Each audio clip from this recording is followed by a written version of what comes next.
Black Star Network is here. Hold no punches. I'm real revolutionary right now. Black power. Support this man, Black media. He makes sure that our stories are told. Thank you for being the voice of Black America, Roland. Stay black. I love y'all. All momentum we have now, we have to keep this going. The video looks phenomenal. See, this difference between Black Star Network and Black-owned media and something like CNN. You can't be Black-owned media and be scared. It's time to be smart. Bring your eyeballs home. You dig?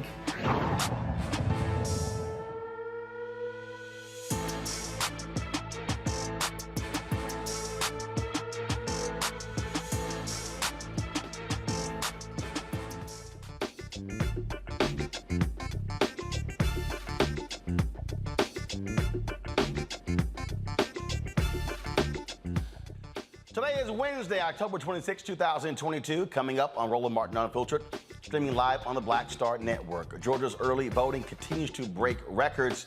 And speaking of Georgia, longtime Sheriff Victor Hill finally found guilty of civil rights violations. We'll tell you what happened in a courtroom there.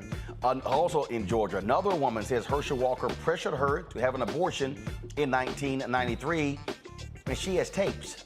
Her attorney, Gloria Allred, laid it all out during today's news conference. We'll show you some of that. North Carolina sheriff caught on audio making racist comments about his black employees has resigned during a court proceeding to determine if he should remain in office. But he's on the upcoming ballot to be elected again.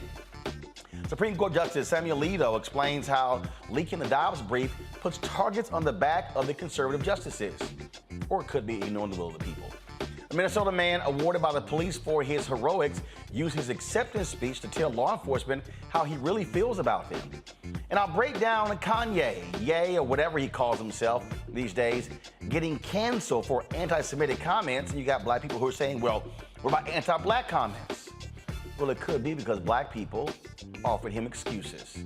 It's time to bring the funk. I'm Roland Martin Unfiltered on the Black Star Network. Let's go.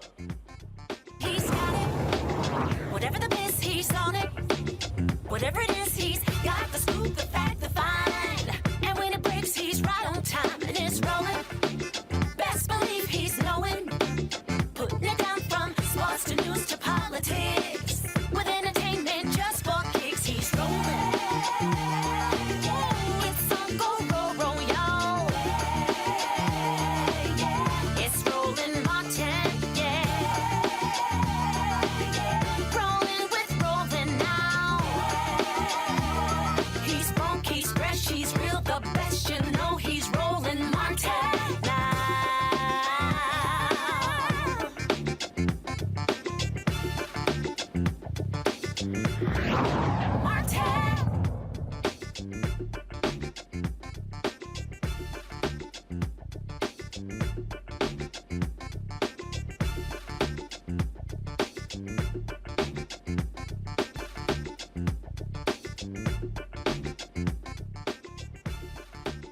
All right, folks, we're less than 2 weeks away from Election Day in Georgia. More than 1 million people have already voted. According to the Georgia Secretary of State's office, as of this morning, 1,017,732 votes have been cast. Now, if you look at still what's there's a significant number of people who requested absentee ballots, and so there's an effort in Georgia to get people to turn those absentee ballots in. Early voting has started in North Carolina. It started in Texas and other states as well. If you look at numbers that are coming out, the number of Democrats that are voting is outpacing Republicans. Now, that's typically been the case where Democrats typically will have those voting leads during early voting, but Republicans turn out in significant numbers on Election Day. And so you must look at various stats with a grain of salt when people begin to talk about the early voting numbers. But again, if you study, and I was on social media a little bit earlier, and I'm going to pull this up right here, folks who are literally going through and breaking these numbers down, and they're showing what is actually happening when it comes to these early vote totals. And what we're seeing is how all the talk of the Republicans are going to be just wiping the floor with Republicans. That may not necessarily be the case. If you look at what is happening, elections are all about turnout. You could talk about polls, you could talk about TV ads, all of those things, but it is about turnout, turnout, turnout. Simon Rosenberg, of course, who was with the DNC, lays out a number of different things here. Now, let's see here. Let's go to my iPad, please. And so this is what he says right here. The election is really close. They had some good polling last week. We've had some good polling this week. Now, if you then also go through here, you see U.S. News and World Report reports Democrats have cast 55% of early ballots so far compared to 34.5% of early ballots by GOP voters and 10.4% for unaffiliated voters. Also, again, going through the data here that they lay out, this is what he puts out there. Encouraging early votes so far in Georgia, Michigan, Nevada, Ohio, Pennsylvania, Texas, Virginia, and Wisconsin. I've talked to some folks there in Nevada. They believe that their ground game is really doing well there as well. This is what for Texas. Texas early mail vote so far, 48-43 Dem. It was 44-51, meaning 44 Dem, 51 Republican. At this point in 2018, 41-48 for Republicans leading in 2020. So he says, select the states below, the early Texas vote is coming in more Democrat than 2020. And then when you look at, again, the numbers here based upon various polls as well, what has happened. John Ralston, who was in Nevada, this is what he tweeted just 2 days ago. He says, this is a large batch of mail ballots and Dems are crushing Republicans in Clark County almost 2-1, very similar to what happened in 2020. Early voting has slight edge to GOP and then Dems obliterate the lead. These are significant numbers after 2 days. And so, again, the numbers that they're talking about are right here. A total of 39,584 ballots.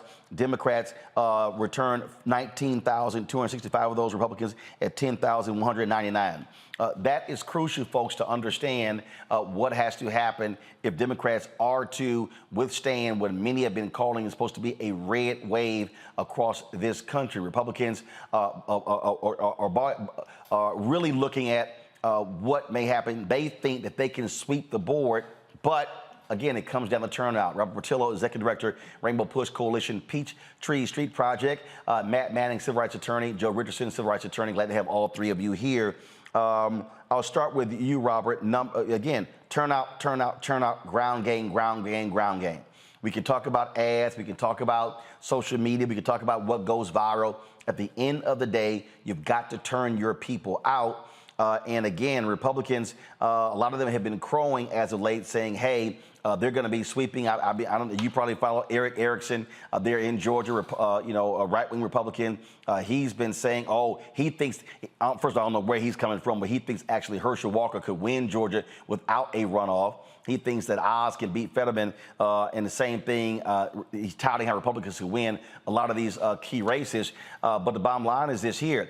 Democrats have been focused on their core voters and getting them to the polls to vote early. You're absolutely correct. And I think particularly when you look at a state like Georgia and some of the organizations we have on the ground here, this is kind of a blueprint of how you turn a red state into a swing state and then into a blue state. If you're talking about Rainbow Push, you're talking about Gerald Griggs at NAACP, Latasha Brown at Black Voters Matter. If you're talking about INSAE over at New Georgia Project, Fair Fight, Barbara Arnline and Daryl Jones at Transformative Justice Coalition, you have so many groups that are on the ground that have been on the ground for 2+ years here since before Senate Bill 202 was even passed, organizing people, getting together your 159 county strategy to ensure people are turning out to vote. That's how you organize, and it has to be done on a grassroots level. You cannot depend on the national parties to do it for you. They spend their money on advertising, they spend their money on high-level organizing and those sorts of things. But when it comes to getting that little old lady down in Montezuma County, Georgia, to the polls and making sure everybody from her congregation does so, it takes a ground game to do so, and that's where Democrats normally excel. You very rarely see Republicans do a get out the vote campaign. You very rarely see them do voter education and voter registration drives. They spend their money on fear tactics and on kind of conspiracy theories and these big rallies instead of spending on a ground game. I think that's what's going to pull through at the end of this election. You know, the thing here, Matt, again, that I keep telling folks, look, don't sit here and just watch these things every day. It will drive you crazy. individuals should be calling every friend they have in their state, every fraternity brother, sorority sister, church member, are you voting? And if not, ask them why. Challenge them on that, and then say, hey, vote early. If you want to wait till election day, do you need to ride to the polls? Do you have an election day plan? That's at the end of the day, that's how we save democracy. Absolutely. I mean, right now, looking at this data, we need to have cautious optimism, very cautious optimism. And it's funny that we're having this conversation today, because I had a conversation with a local politician here who's an incumbent who is extremely concerned about what our primary numbers looked like months ago and what the numbers look like now. And that person's a Democrat. And I say that to say, the early voting numbers we're cautiously optimistic about them, but I don't think at all any of the things that you said we need to issue. I think you're 100% right. And that was the genesis of my conversation with that person today. We need to call everybody. We need to make sure everybody has a plan. We need to make sure everybody understands why we have to go vote, because what Democrats in particular are running against is extremism that's out at the furthest reaches that it's ever been out at, and that people are galvanizing behind for racist reasons and other, self-protective reasons, right? So that means that we have to make sure that our efforts are strong and that our efforts are galvanizing to our people to get out and vote. So I think you're right about that, and I think we need to make sure we don't rest on our hands thinking that this trend of early voting going to Dems is going to carry the day for us, because it will not. And again, it has to be a constant push, Joe. That is every single day, every single moment, not sitting here going, oh, things look good today. And look, stuff can change in 2 or 3 days. And so, look, if you're Democrats, you should be looking at building up a massive, massive, massive lead before Election Day. That's what their focus has to be. No doubt about it. We've got to turn out as many numbers as possible, and the early bird gets the worm, as it were, or at least has an opportunity to get it. Nationally, I would say that the elections look better than we thought that they did 2-3 months ago. But even then, more recently, they keep going back to say, oh, well, it's the economy, stupid, and Republicans are going to have a great sweep or whatever else. The problem becomes when we accept that as a suggestion and we make that a reason for us not to go vote, or not to push the urgency of others into one person. So many times we've got so many, things. We could go back to Kennedy's race and how few votes he won by, or how few votes Andrew Gillum lost by 4 years ago. Every vote counts, and I know it even with people that I care about. Sometimes we have these discussions, and some of us feel that votes count, and some of us aren't so sure. And we're dealing with our lives, and we're dealing with putting gas in our cars, and et cetera. And sometimes it's hard to see around the corner and to make sure we understand and convey that there is a connection, enough of a connection that we need to go out of our way, make sure we vote. And if I need to guilt you and remind you of how many people died in order for you to vote, how many people suffered, go see the movie Till, which is opening on Friday, that talks about voting rights and the things that were going on in the South, and how in so many ways we're still there. And so that urgency is really important to build up as many votes as we possibly can, because Republicans tend to do well on Election Day. So we've got to turn out as many votes as we possibly can. Hey, listen, take more than one shot at the dome. Make sure we don't have problems with our votes getting in, because that's going to be a battleground if the game is really, really close. And so really treat it with the urgency that it deserves, from person to person. Use all our community resources, our churches, our community centers, everybody that will listen and that has a voice. We need to let folks know, people we have influence with, vote, and vote now. Indeed. Folks, got to go to break. We come back. Another woman is accusing Herschel Walker of forcing her to get an abortion. She spoke today along with her attorney, Gloria Allred. We will show you what took place. You're watching Roland Martin Unfiltered on the Black Star Network. Be sure to download the Black Star Network app, Apple phone, Android phone, Apple TV, Android TV, Roku, Amazon Fire TV, Xbox One, Samsung Smart TV. Also, of course, join our Bring the Funk fan club, where every dollar you give goes to support this show. So your check and money orders to P.O. Box 57196, Washington, D.C. 20037-0196. Cash App is $RM Unfiltered. PayPal is R Martin Unfiltered. Venmo is RM Unfiltered. Zelle is Roland at RolandSMartin.com, Roland at RolandMartinUnfiltered.com. Be sure to get your copy of the book, White Fear, How the Browning of America is Making White Folks Lose Their Minds. You can order it through Ben Bella Books, Amazon, Barnes & Noble, IndieBound, Bookshop, Chapters, Books A Million, Target. You can also, of course, order through your favorite black bookstore and download it through Audible. And folks, if you're watching on YouTube or Facebook or Twitch, be sure to hit the like button, y'all. Hit the like button and the share button. Let's hit 1,000. Let's hit 2,000 likes today on our video. That helps us with the algorithms. So please hit that like button. If you're commenting right now in the chat rooms, hit the like button. Go back to commenting. I'll be right back.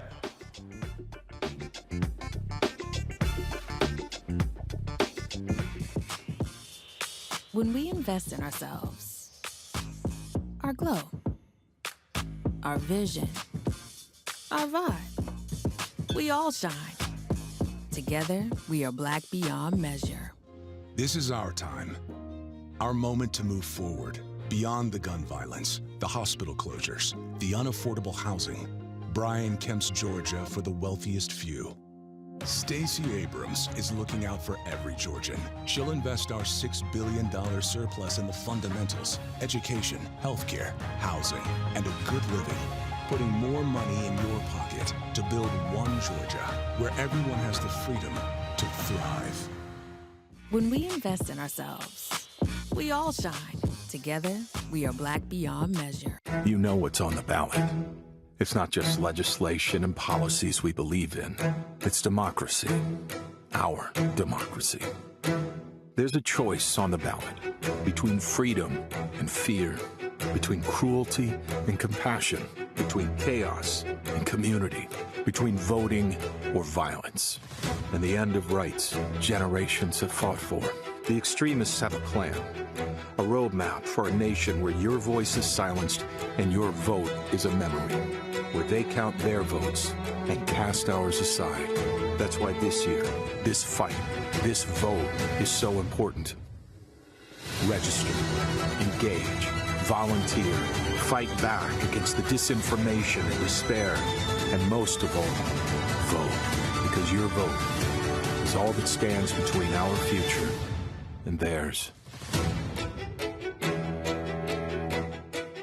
Libraries empower the community with education. Liberia Economic Development Initiative, LEDI, is hosting the International Life Changers Awards and Liberia's bicentennial to celebrate LEDI building the country's first modern public library and technology center. Join event host Roland Martin. Our honorees, Reverend Dr. Jamal Bryant, Zernona Clayton, Thomas Dorch Jr., Dana Lupton, Dr. Tammy Graysteele, on October 29th at the CNN Center, Atlanta. There are no public libraries in Liberia, but together we can change that. Get tickets at ledinow.org. It's Kim Whitley. Yo, what's up? This your boy Ice Cube. Hey, yo, Peace World. What's going on? It's the Love King of R&B, Raheem Devon, and you're watching Roland Martin, Unfiltered.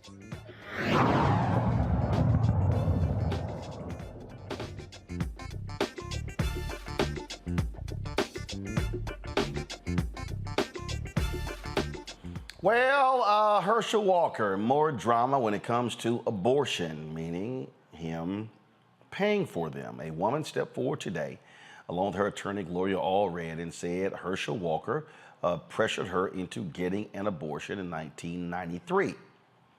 Allred held a news conference today alleging that not only did Walker pressure her to get the abortion, but drove the woman to the abortion clinic himself. In April of 1993, our client learned that she was pregnant. She was surprised. She had been on birth control throughout their entire relationship.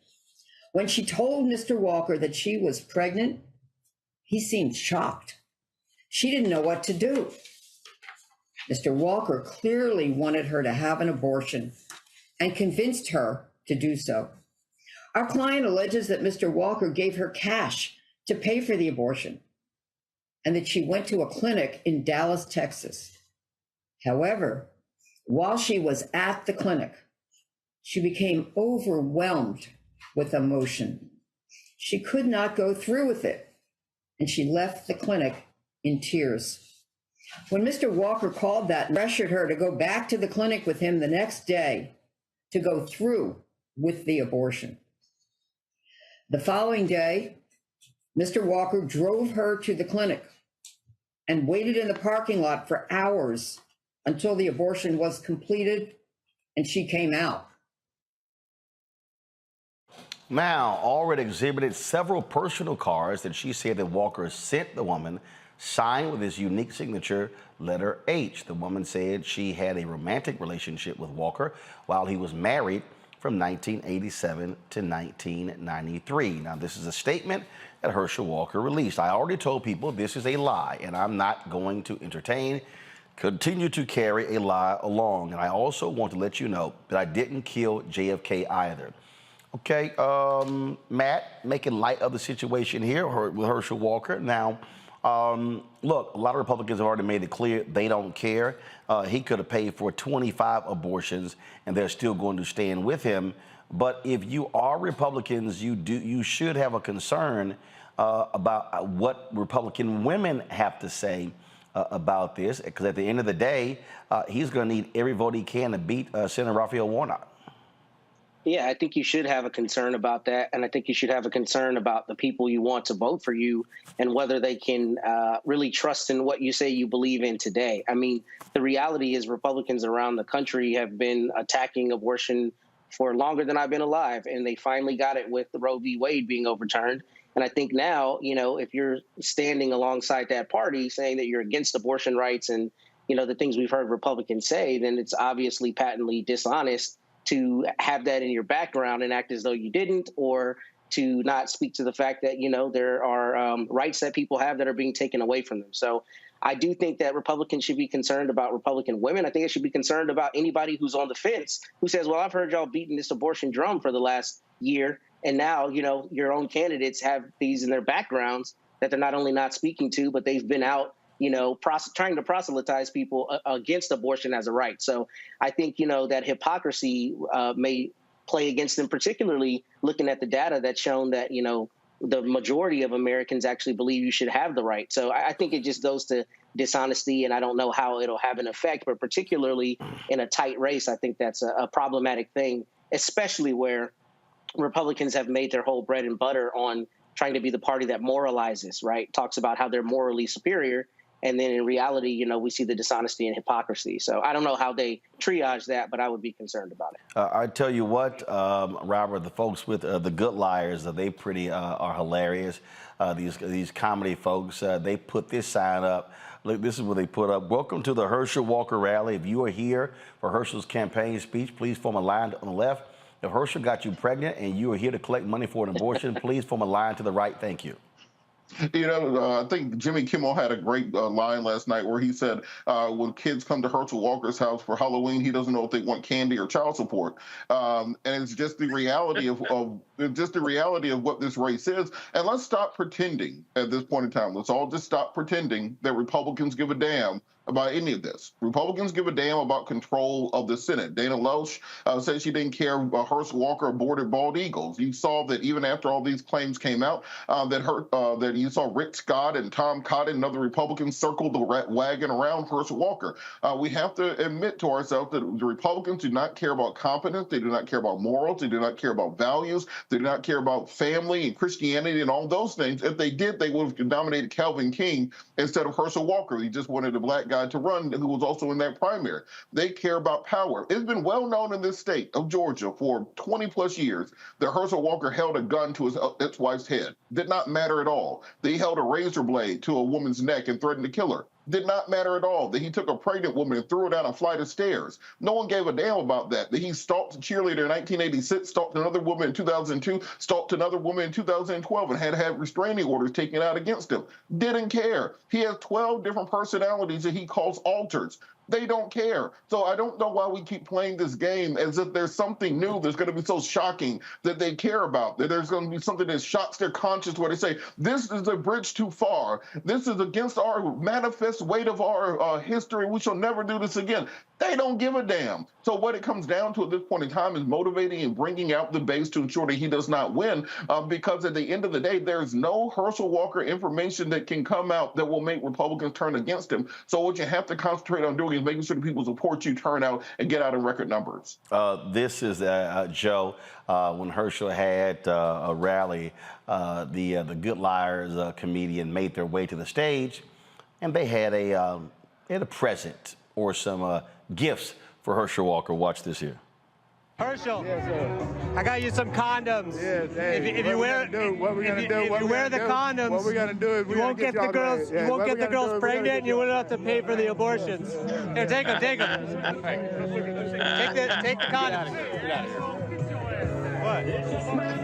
The condoms for it. I thought you'd want the condoms.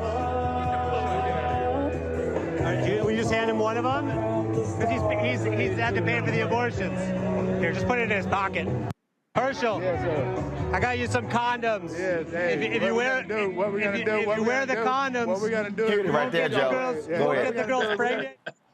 Well, you know, it was all fun and games, but at the end of the day, we got to beat this guy at the polls. One of the things that is good news in Georgia is that this is not the possible dream. In 2018, where thus far the turnout started out a little lower, even though it was very good in terms of early voting, we put two seemingly unlikely, relatively unlikely folks in a red state, a reddish, very, very red state.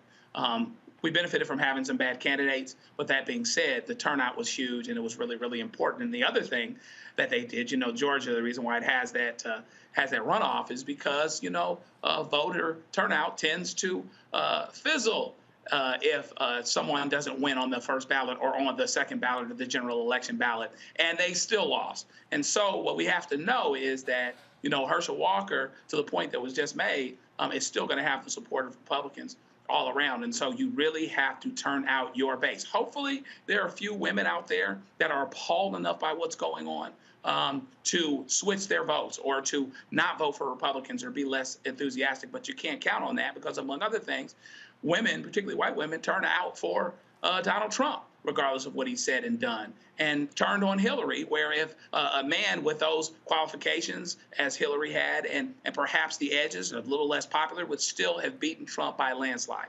And it surprised everybody, including Trump. So we have to make sure that we turn out folks here. It's all fun and games again, but the idea that we're talking about Herschel Walker at all as a potential candidate, if you'd heard him talk for 5 minutes, is extremely dangerous for Georgia, is extremely dangerous for this country, and we cannot take any chances.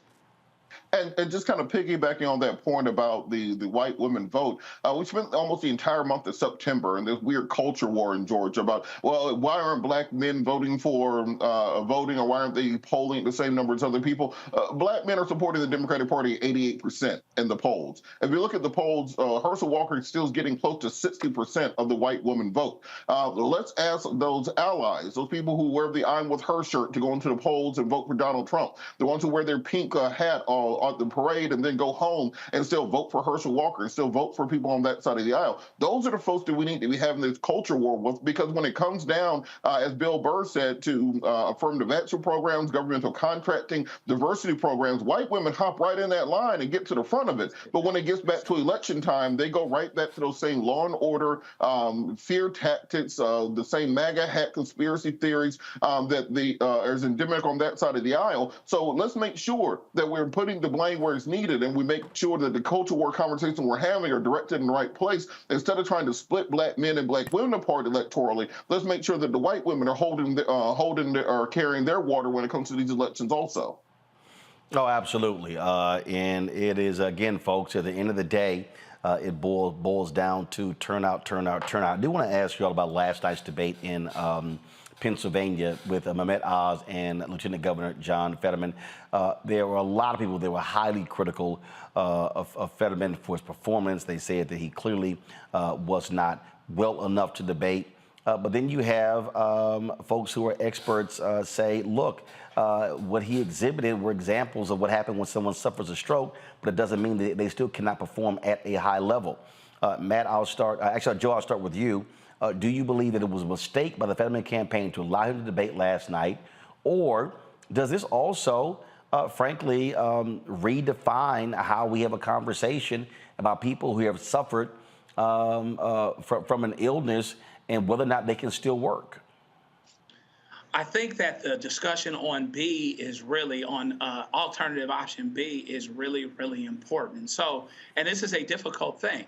How do you deal with having a bad candidate like Dr. Oz, who actually would be bad for America, would be bad for Pennsylvania, is super right, was pro-choice 3 years ago, but he's flipped, but he can speak as clearly, even though what he says is vile, it's underhanded and it's dishonest, versus someone who actually has a disability related to something that's happened, but actually who would be better for the state, assuming there are no issues with his ability to serve.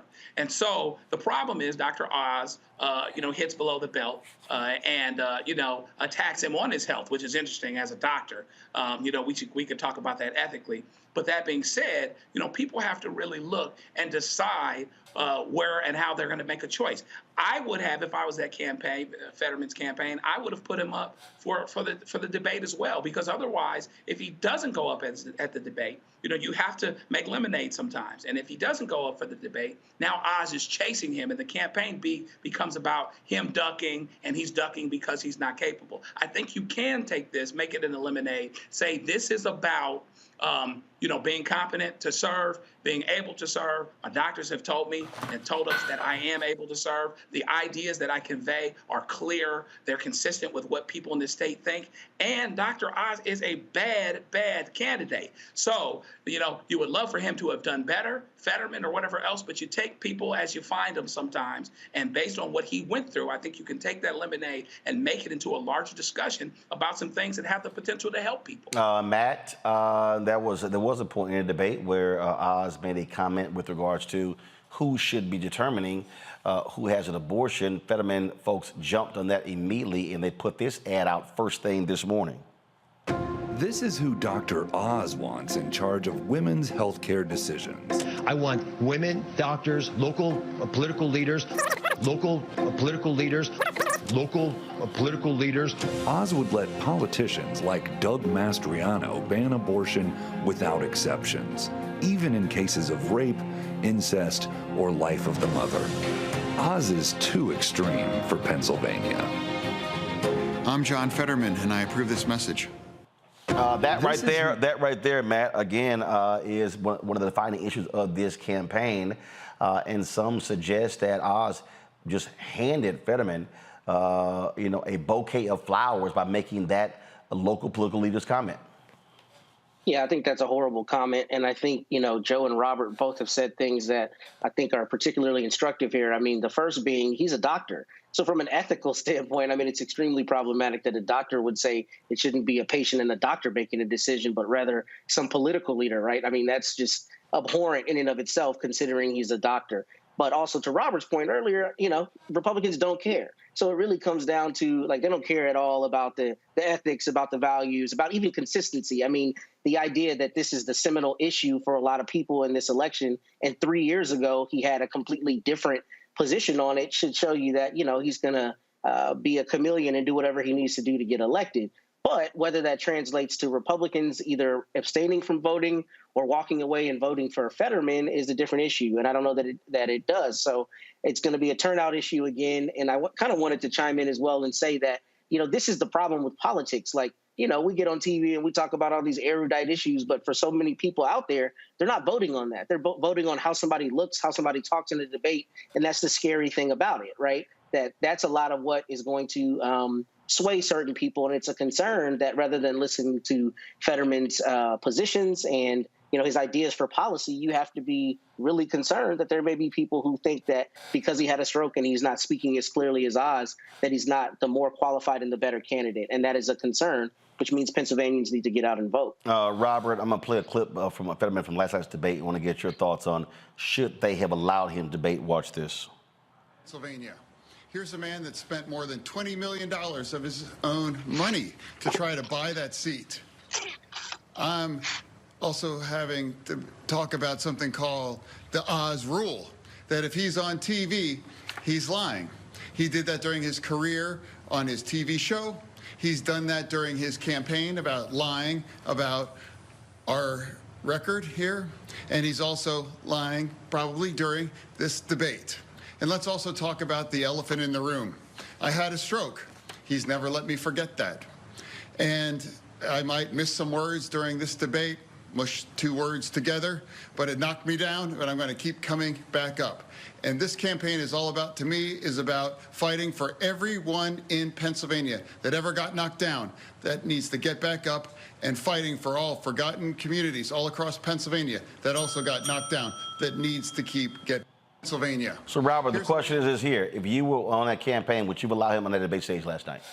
Oh, absolutely. This plays directly into the ethos of the Fetterman campaign. If you look at how he has campaigned this entire cycle, including primaries, he wears a hoodie. He's a sleeves rolled up, backroom brawler, Philly-style politician. Reminds me of the kind of old-school Ed Rendell type of Pennsylvania politician. And this goes into that ethos, kind of that mantra of, look, we get knocked down and we fight back. Nothing keeps us down. I'm going to go to Washington to fight for you. If a stroke won't stop me, do you think Mitch McConnell's going to stop me? If I'm willing to go through my entire recovery in public, something that would have not most people out of this campaign, and I'm willing to stand up here and still represent you as the people of the state of Pennsylvania, then what does that say about me when I'm at full power and fully reconstituted and can go back into Washington and really advocate for you? And look, most people have dealt with this in their personal lives. I was next to my Aunt Catherine about 15 years ago when she had a stroke back in 2006 before I went to law school. And it affected me for the rest of my life. Most people have gone through this at some point in their family.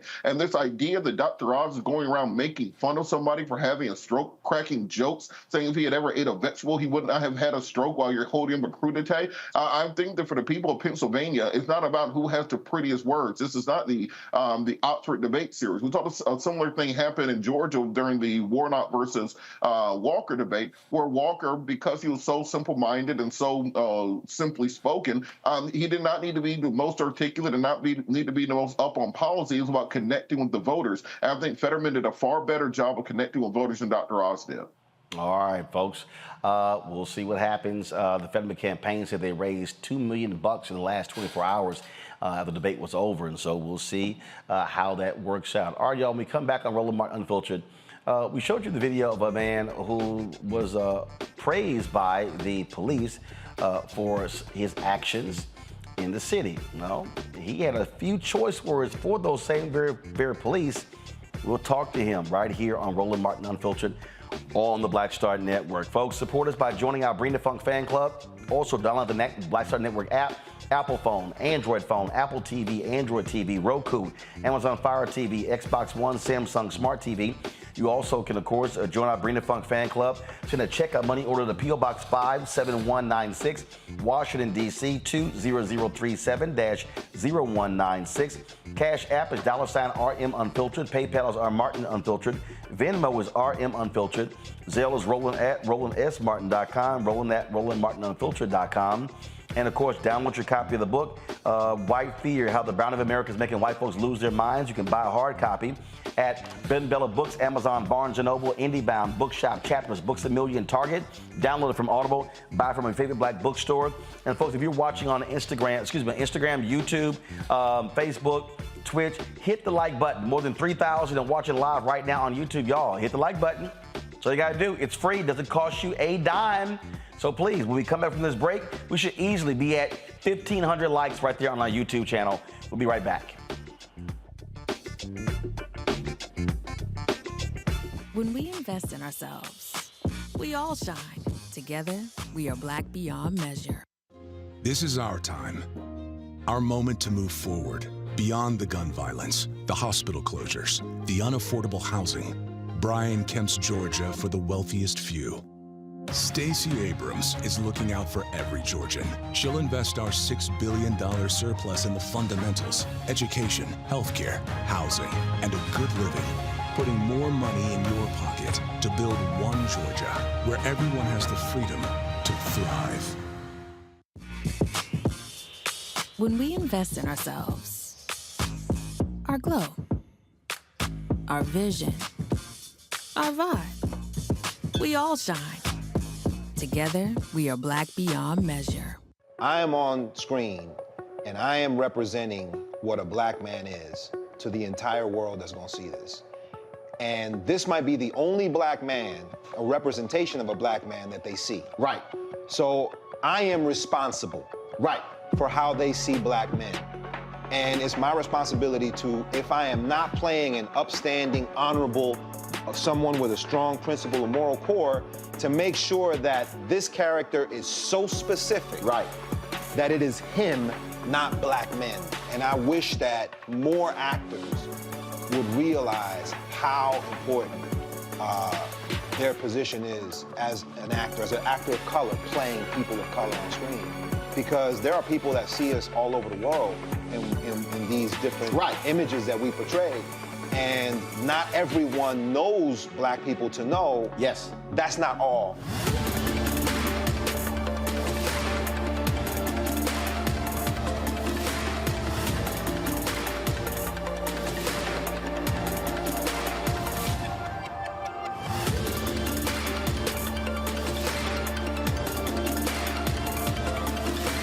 Libraries empower the community with education. Liberia Economic Development Initiative, LEDI, is hosting the International Life Changers Awards and Liberia's bicentennial to celebrate LEDI building the country's first modern public library and technology center. Join event host Roland Martin. Our honorees, Reverend Dr. Jamal Bryant, Zernona Clayton, Thomas Dorch Jr., Dana Lupton, Dr. Tammy Graysteele, on October 29th at the CNN Center, Atlanta. There are no public libraries in Liberia, but together we can change that. Get tickets at ledinow.org. This is Diala Riddle. What's up, y'all? I'm Will Packer. I'm Chrisette Michelle. Hi, I'm Chaley Rose, and you're watching Roland Martin Unfiltered.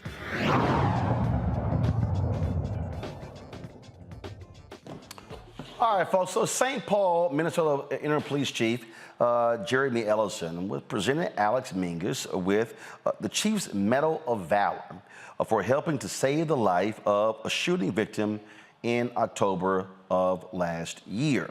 Mingus didn't give an ordinary acceptance speech.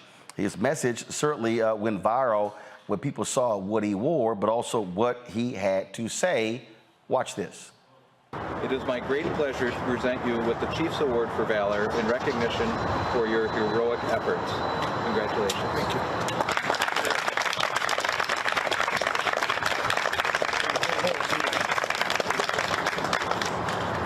Congratulations. I'd like to give you an opportunity to say a few words. Yeah.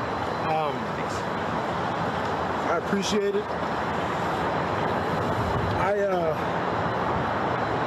I feel like I did what anyone would have done with the little bit of training that I have. I'm a certified firearms instructor. I work in this high school in Minneapolis. I'm a dad and a husband and a wonderful community member. That day, 9 of your squad cars raced past us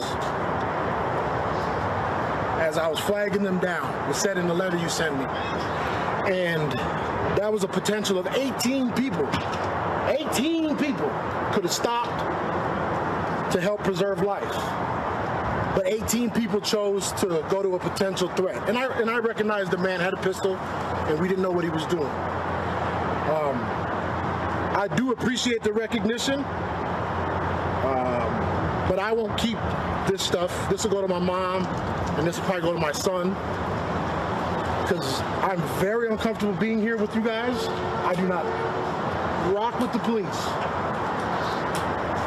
but I appreciate you giving me the opportunity to say these things, and I just want folks to know that they don't keep us safe. We keep us safe.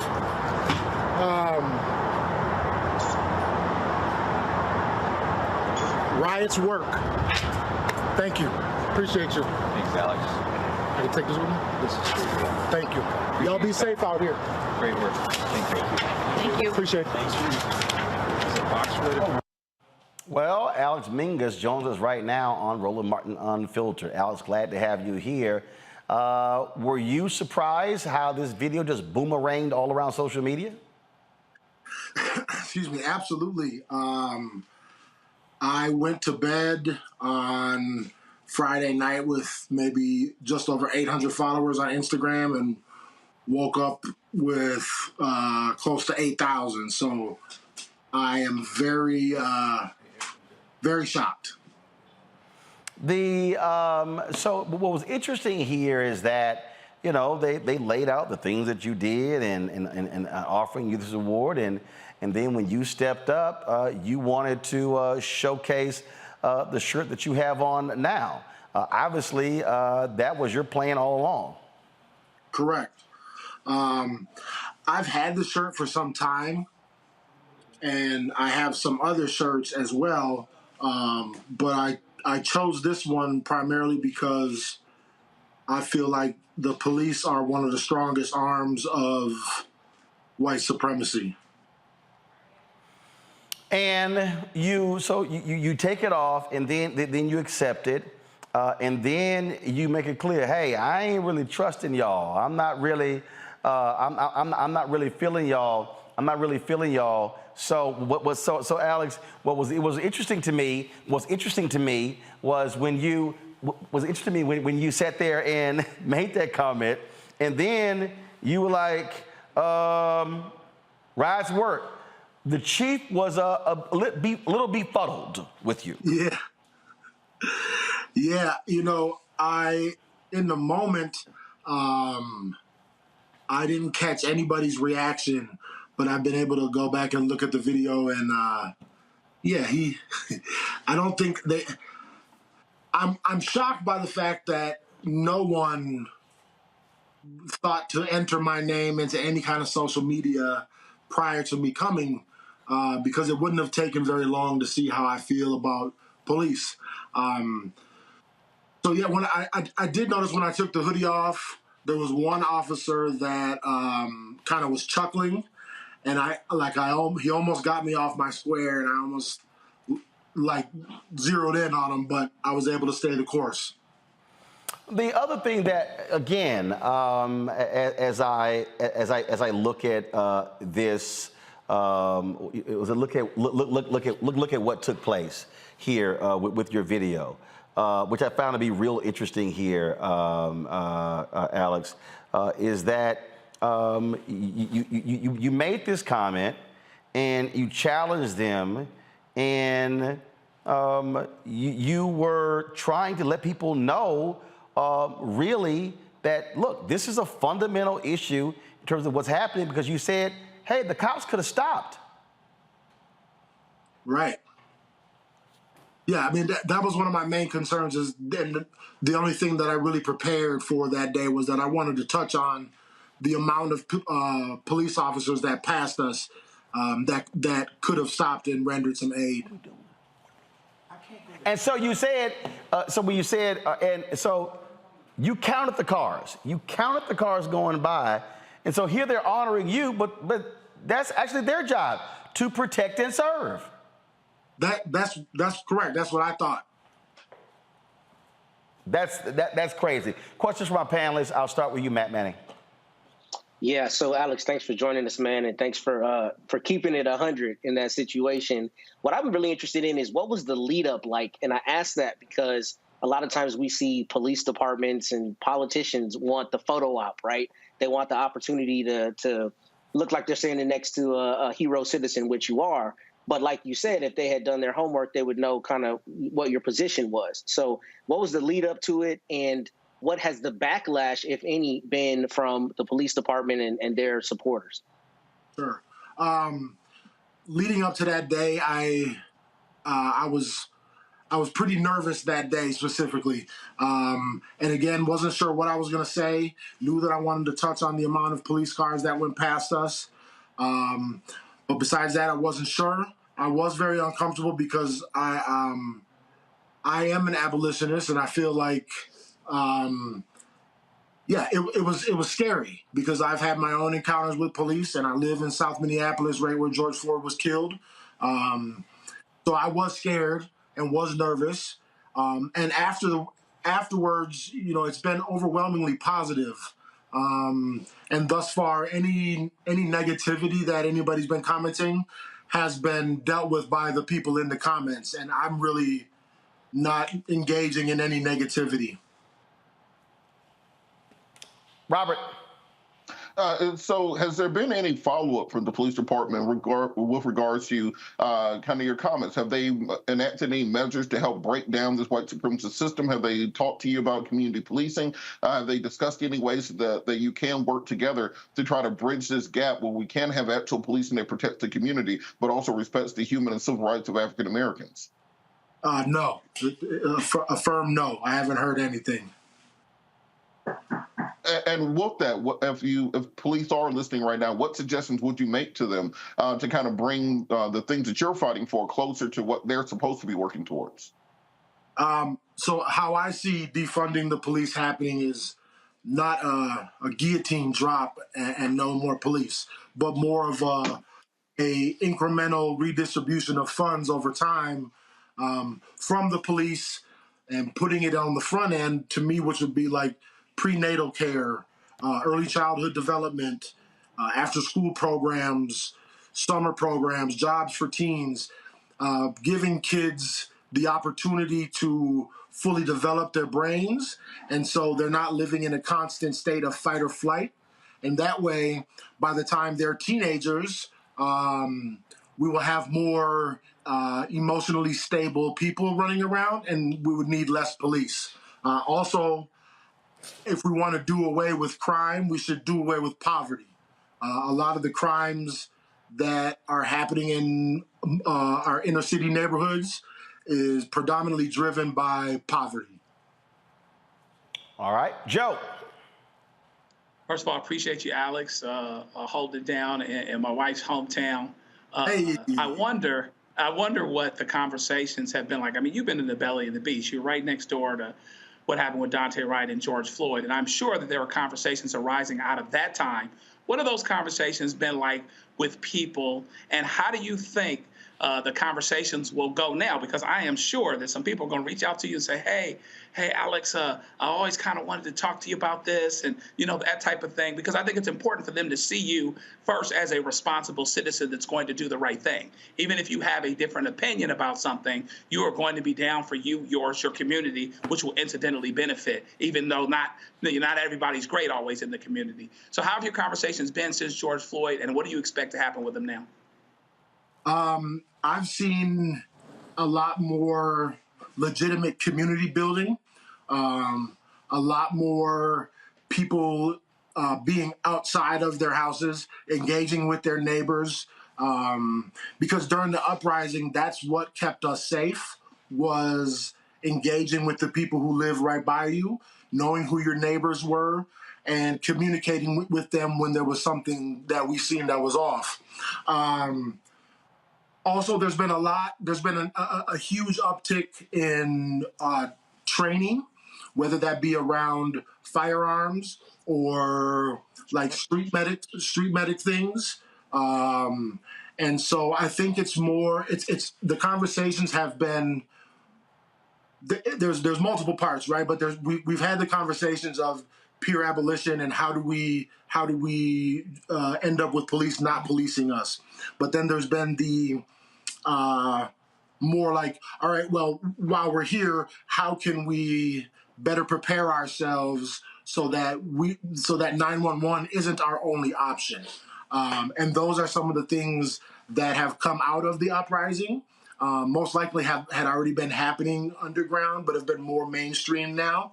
And I think those will be the kind of conversations that will need to be continued.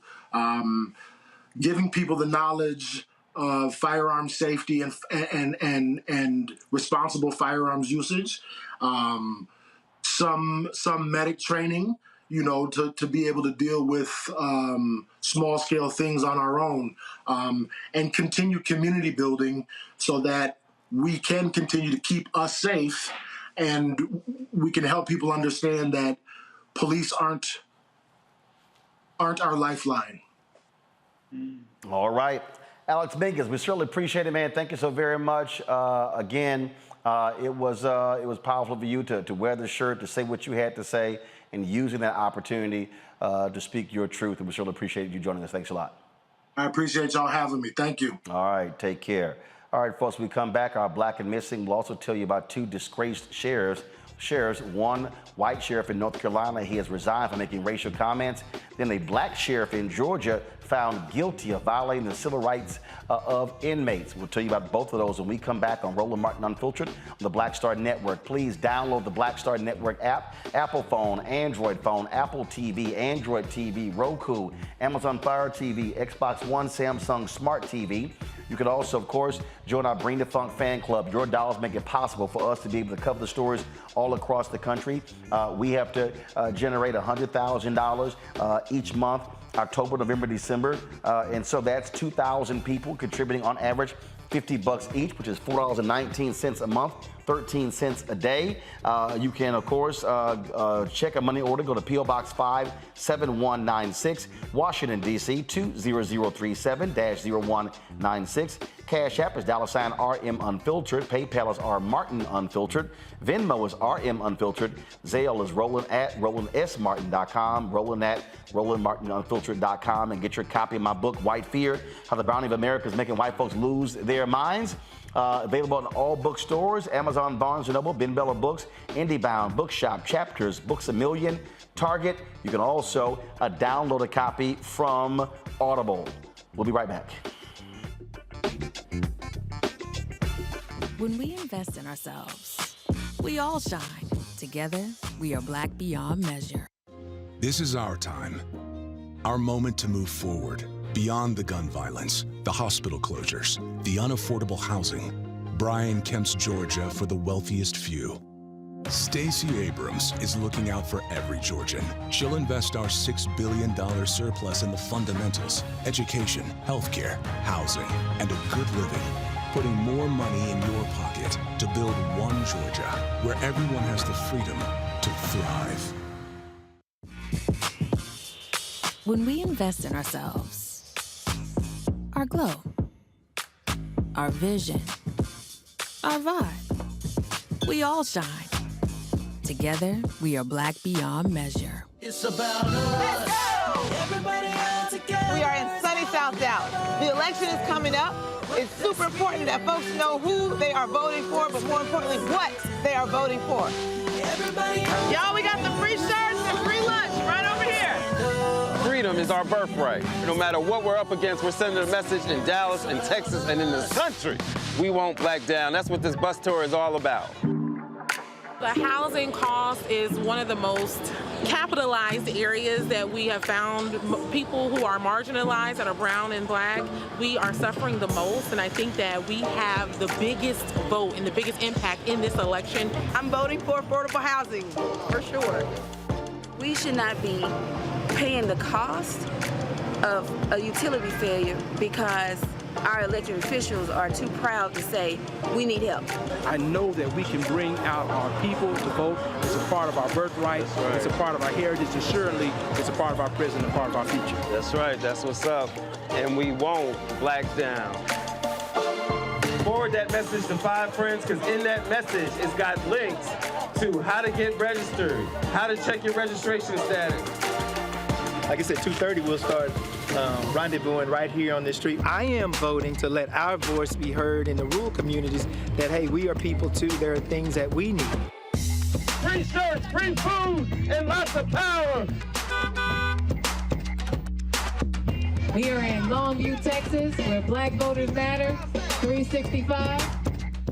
Whatever type of oppression a white supremacist throws our way, we will not black down. We are in relentless pursuit of liberation of our people. Freedom is liberation for black bodies and black communities to make economic change through political power. Freedom is choice.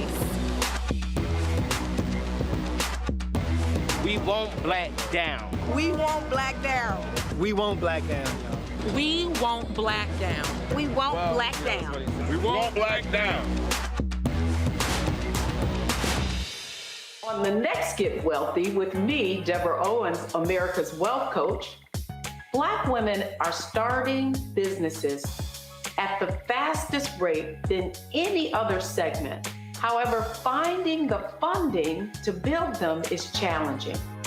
On our next Get Wealthy, we're going to talk with author Catherine Finney, who wrote the book, Build the Damn Thing. And she's going to be sharing exactly what we need to do to achieve success in spite of the odds. As an entrepreneur of color, it's first, building your personal advisory board. I think that's one of the things that's helped me the most. The personal advisory board are the people who are in the business of you personally, and want to see you succeed. That's right here on Get Wealthy, only on Black Star Network. Pull up a chair, take your seat at the Black Table with me, Dr. Greg Carr, here on the Black Star Network. Every week, we'll take a deeper dive into the world we're living in. Join the conversation only on the Black Star Network. My name is Charlie Wilson. Hi, I'm Sally Richardson Whitfield. And I'm Dodger Whitfield. Hey everybody, this is your man Fred Hammond, and you're watching Roland Martin, my man, Unfiltered.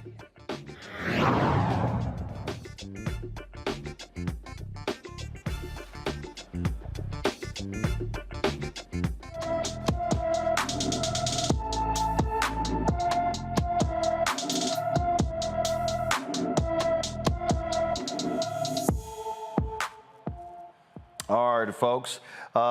In Memphis, we'll start with today's Black in Missing. This young lady here, folks, Jediah Betts, is missing. Weighs first of all, is 5'8", weighs 120 pounds. Hair is brown. Eye colors are brown. Again, missing from Memphis, Tennessee. If you have any information with regards to this case, we want you to please call the Memphis Police Department. We do this every single day because all too often these cases get no attention whatsoever. There are far too many of our young men and women who are missing. Again, if you have any information regarding this missing case, please call 901-636-4479, 901-636-4479. She's been missing since October 7th when she left her school and did not return home. She was last seen wearing a white polo shirt and black tights. White polo shirt and black tights. All right, folks, let's go to North Carolina, where a disgraced white sheriff has resigned after he was busted for making racist comments captured on audio. The phone call with former Sheriff Jody Green was released last week, where he was heard using racist remarks about black workers.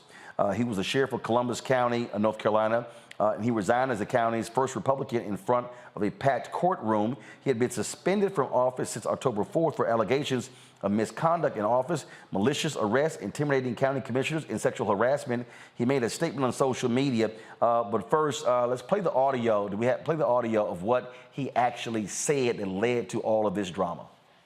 I've got the office numbers too. I mean, the first extension that Melvin Campbell or Louis Harris called it, I'm sick of it now. I'm sick of these black bastards. Clean the house and be done with it, and we'll start from there. What are they trying to say? It's just shit all the time. But from 2 weeks ago, Melvin Campbell has called anybody, or anybody's called him, there it goes. Like the Louis Harris. And it's just Sabrina, whoever. They're gone. Just as far as I can be. Just giving you heads up. That's coming. Me and Boyd and Nancy go through it tomorrow. The first numbers we see, they ain't gonna make it, brother. I'm telling you. They might as well come somewhere else to go. If you ain't with me, I ain't referring to you, but if they're not with me, they're against me. And they're gone.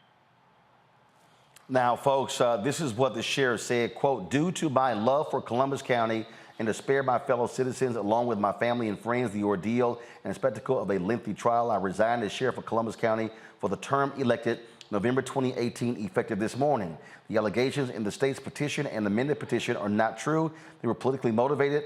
Weaponizing the courts to attack, smear, or ruin those we disagree with politically is wrong. Political disagreements should be settled by the voters. This has been a humbling experience. I'm sincerely sorry for the disrespectful and insensitive words that have offended my friends, colleagues, and fellow citizens. I ask for forgiveness as it is written in James 4:6. God opposes the proud but gives grace to the humble. There are 2 weeks left before the election. Early voting is in progress, and there's a move afoot to usurp the votes of law-abiding citizens. I cannot afford to spend the next week fighting in a courtroom while we are in the middle of an election to preserve our freedom. I'm still running for sheriff of Columbus County in the November 8, 2022 election. I'm running to make Columbus County better and safer for all of our citizens. I humbly ask for your vote, support, and prayers. Thank you, Jody Green. Also pray for the ones who trespass against me. Talk about one arrogant son of a bitch, Matt. Yeah, he's arrogant, particularly in a state where the district attorney or the county attorney can file a petition where you've committed willful misconduct and ask that you be removed from office. I mean, he tried to make it as sanitized as possible, but if you look at it, it's a 54-page petition with like 14 or 15 affidavits of people showing, under oath what he did in terms of the willful misconduct, including having sexual relationships with some of his subordinates and a number of other things. So he's arrogant. And, the first time we talked about it on your show that I did, at least had an opportunity to talk about it, he was standing strong, that he wasn't going to resign and, it's politically motivated and all of that. But the reality is there was the evidence. And I think he just decided ultimately that he didn't want to have all of that put out into the public sphere beyond the petition. And this is a good example of why it's important to be involved in local elections. I know in his particular instance, there were a number of weird things that happened in terms of him being elected and then removed and brought back. But in any event, it's important to know who is running these offices, because if people have positions like this, it's imperative that we make sure that on the next ballot, we don't allow a Jody Green in any jurisdiction to hold office. Well, I say this here, Joe, he's running for re-election. If he wins, pressure his ass to resign. Yeah, absolutely. Because what he's going to try to do is, kind of go out the front door and come in through the back. And if he gets the votes, he'll say, well, the people have decided, and so therefore all is forgiven. But even when there's forgiveness, that doesn't mean that there's not punishment, that there's not ramifications, that there's not consequences. And this reminds everyone of a point that, that's too simple really to have to make. But racism is immoral. See, a lot of times people will uphold somebody that, goes to work every day, they work hard, and they've done this community for the community and that for the community. But, they're racist, so they can look past that, particularly because the sentiment that they have is sometimes something that resonates with other people. Well, here you have a guy that's saying what he's saying about black folks, but then he had to the point that was just made. There's a 54-page petition about him and the stuff that he did, which means that they couldn't get it on 10 or 15 or 20 pages. He is running roughshod, getting with the ladies on duty, doing what he wants to do. And so he is immoral in a lot of ways, but he is, racist as well. And so therefore, what we hope is that this is enough to either keep him from winning or to not keep him from suffering the consequences of what it is that happened. It shouldn't be over with a 2-week hiatus where he goes out, doesn't fight in court, which is ultimately self-serving, so it's less embarrassing to him, but then he tries to come back in through the back door through being elected. People have to remember that, and to the point that was just made, that's why local elections are so important. Listen, top of the ballot, bottom of the ballot, and everything in between. Most of the time, your day-to-day life is going to be addressed when you have issues by people that are closer to you, the sheriff, the school board, the city council, the planning commission, et cetera. And so you really have to make sure you pay attention to that. I tell you what, Robert, he sure was running quickly to Jesus. I was literally just going to say that, for some reason, when it's time to write this resignation letter, he found his Bible. He was quoting scripture and all this stuff. Now, when he was clapping them cheeks with his subordinates, did he have his Bible with him then? Or was that left in the squad car? Now, when he was calling people black bastards, was the Bible in his pocket, or was that back in the car? When he was transgressing, when he was violating civil rights, did he forget all of the New and Old Testament at that point in time? This is why people have stopped going to church in large part, because of the hypocrisy of these individuals. This is the MAGA mind virus run amok, where they simply think that regardless of what I've done, nothing applies to me. That anybody who's against me, it must be a conspiracy, and this is a weaponization of the DA's office, despite the fact that the same people who elected the DA elected you. And despite the fact that they have a 54-page indictment with witnesses and affidavits against you, this is all just a conspiracy. And I didn't do any of these things I've been accused of and that all the witnesses saw me doing. And this is just a broad conspiracy against me to steal the election. And it might work. And that's the scary part of all of this. And that's why it's so important, as was said previously, that you vote all the way down the ballot. Because at the end of the day, your United States Senator will have a lot less of an impact on your daily life than a sheriff who's riding around Bible high, sinning and violating rights and arresting people and harassing individuals in the community. Well, let's talk about another sheriff, this one black, violating rights. There in Georgia, Clayton County Sheriff Victor Hill, who has been suspended after he was indicted in charge of violating the civil rights of inmates. He has been found guilty on 6 of the 7 charges. He was accused of violating inmates' constitutional rights of pretrial detainees by having them strapped into restraint chairs inside the jail for hours at a time. Prosecutors say he arbitrarily made these decisions. Now his defense team said, oh no, these were preventative measures that were needed to control dangerous inmates. Well, the jury deliberated Friday afternoon. They continued through Wednesday afternoon and came back with the verdict. Again, found guilty on 6 of the charges and not, first of all, on 6 of the 7, found not guilty on the 5th count. And this is according to one of the outlets in Atlanta. Prosecutors did not provide direct proof that Hill gave the order to restrain the suspect as they did with other detainees. And so all jurors were polled in this here. Now, keep in mind, this is the same Victor Hill who has had previous run-ins with federal prosecutors. They allege that he also violated, first of all, he violated the rights between 2019 and 2020. And just again, when you look at the charges here, just unbelievable here. Some of these folks were, again, 17 years old. He had been suspended by Governor Brian Kemp as a result of the federal case. He had been fighting this. Robert, I'll start with you. Victor Hill is quite familiar with the headlines. This guy has been a problem there in Georgia for quite some time. Well, you know, the thing is, Victor Hill is very much a cult hero here in Georgia, and there's plenty of people on my timeline, on my Twitter, who are very upset at seeing him convicted and hope that he wins on appeal. If Victor Hill to run for re-election right now, he will win with probably 70% of the vote. Why? All these allegations. Why? Is he the Georgia version of that fool in Maricopa County, Arizona? Yeah, that's a pretty good way of putting it. He rides around in he confiscates these drug cards. And then so he had a souped-up Dodge Charger that he got from a drug dealer. No, it was actually a Camaro they got from a drug dealer he called the Dark Knight with like light-up rims and stuff. Then he had another Mercedes that he got from a drug dealer that he called the White Knight. And he'll ride around and fight crime and arrest people and do all kinds of stuff the sheriffs aren't supposed to do. But because of that, the actual criminals in Clayton County were very much afraid of him. And crime has ticked up since he has been suspended. And because of that, many people in the community still support him. So Victor Hill, he has a very different reputation outside of the county than he has inside of the county. And there's a lot of people rooting for him to win this on appeal. And if he did, he will be elected right back to office tomorrow. And you're right. There are some people out here. They have a petition on change.org. They're trying to get 2,500 signatures. It's at 2,497.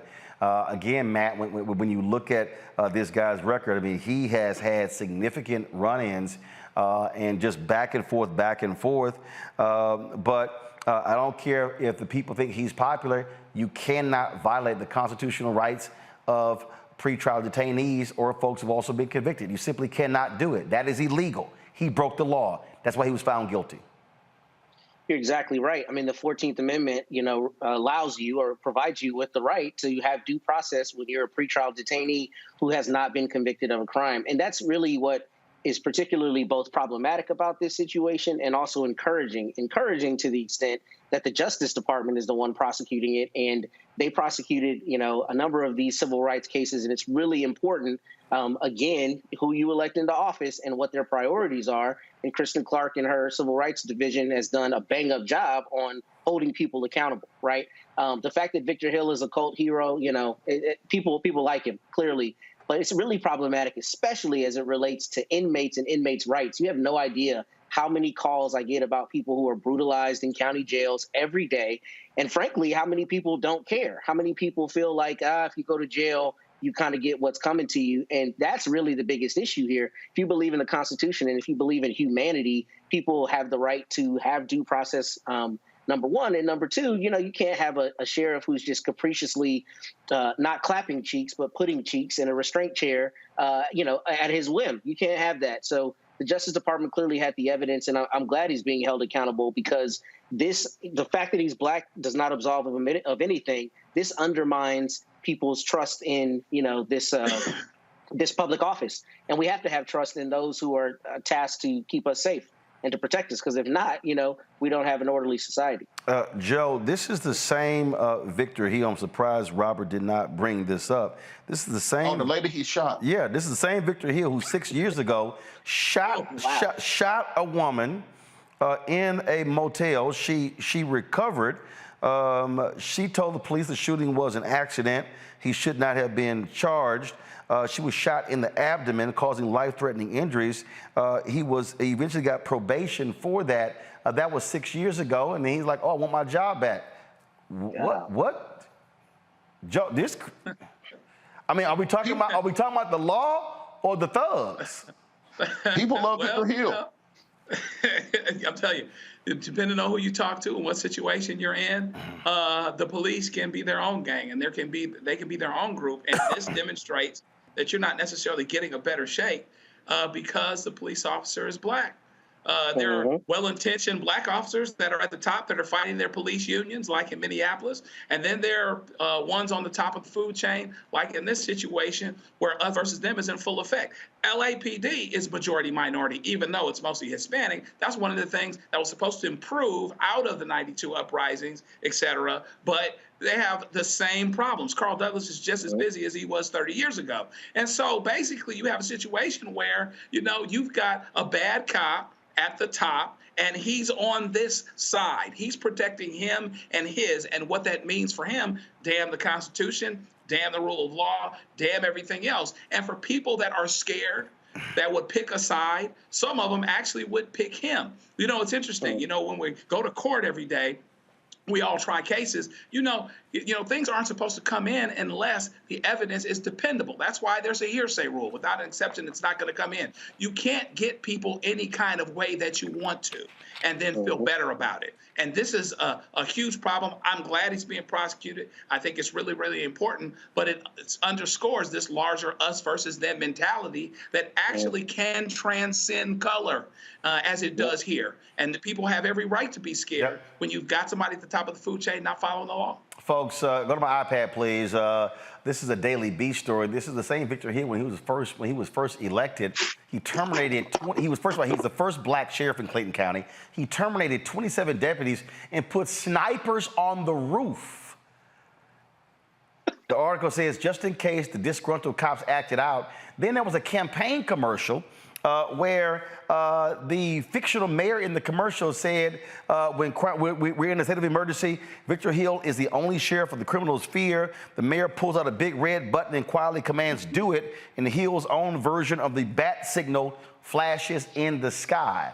Robert, you said an absolute character. I think, as a matter of fact, let me see if I can pull this commercial up. He might be a character, but that character is now headed to prison. Here's the commercial. Mr. Mayor, we're in a state of emergency. Everyone's homes are being broken into. The same bank was robbed twice in 24 hours. They even stole some weapons from the SWAT team. We still can't find him. Have you spoken to the sheriff? He can't even protect himself. We've got to bring him back. Victor Hill is the only sheriff that criminals fear. Do it. Bring back the crime fighter in July 2012. Re-elect Victor Hill sheriff. Well, I think this sheriff might be in some handcuffs and doing a perp walk going to federal prison, Robert.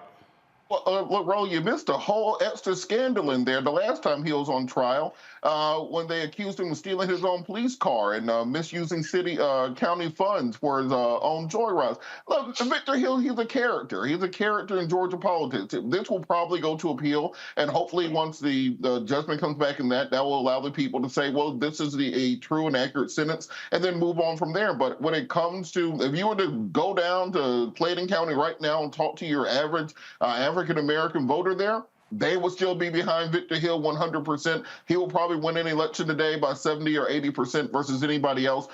It's just the cult of personality around politics. Everything that sounds weird and eccentric to people outside of here is completely normal down here. That's what folks are used to. Well, and that probably explains why the hell Republicans nominated Herschel Walker. All right, y'all, I'm going to a break on that. That's... Again, well, let's see what happens, but he might be going to prison. All right, y'all, it's time to go to the break. We come back, more on Roland Martin Unfiltered. Don't forget to sit here. And if you're watching on YouTube, Twitch, Instagram, hit the like button, y'all. We should be hitting easily at 2,000 likes right now. It's free. It ain't cost y'all nothing. Click, keep commenting. That's all you got to do. All right, so hit the like button. We come back, I should see 2,000 likes on our YouTube channel. Please download our Black Star Network app. We're still trying to get to 50,000 downloads, y'all. We almost there. More than 49,000. Let's hurry up and get there. Android phone, Apple phone, Android TV, Apple TV, Roku, Amazon Fire TV, Xbox One, Samsung Smart TV. Also, join our Bring the Funk fan club. Your dollars make it possible for us to travel around the country, covering the stories that matter, especially during this election season. So please help us out. Send a check or money order to P.O. Box 57196, Washington, D.C., 20037-0196. Cash App is $RM Unfiltered. PayPal is R Martin Unfiltered. Venmo is RM Unfiltered. Zelle is Roland at RolandSMartin.com. Roland at RolandMartinUnfiltered.com. Let me give a shout out to Tony Mosley, Mark Grant, Sir Prina Washington Allen, Marie Perry, David Smith, Brian Johnson, Alice Williams, Jay Bush, Ingle J, William Jackson, Erica, the 800 Per Day Club, Brina, Donald White, Judith Davis, Jackie Dunn, Ben, 1964, Carlin, Andrew Bird, Antonio Person, Strictly Business, Diane Howard, Johnny Sattler, let's see here, Judith Davis, Donald White, Jackie Dunn, and Antonio Person. Let's see here, all Diane Howard, Johnny Sattler, like I said, Ayana King, Sophia Mathis, Cy Holmes, Billy Thomas, and James Patterson, Tressa Jones, Mark Mason, Chris Hightower, Donald, Reginald Sanders, Corey Johnson, Don Hunter, Adjion Crutcher, Jamal Hill, all folks contributed on Cash App. I certainly appreciate it. Thanks a lot. Also, get your copy of my book, White Fear, How the Browning of America is Making White Folks Lose Their Minds. Ben Bella Books, Amazon, Barnes & Noble, IndieBound, Bookshop, Chapters, Books A Million, Target. Order from your favorite black bookstore. Also, download your copy on Audible. Let's make it a bestseller, folks. We'll be right back.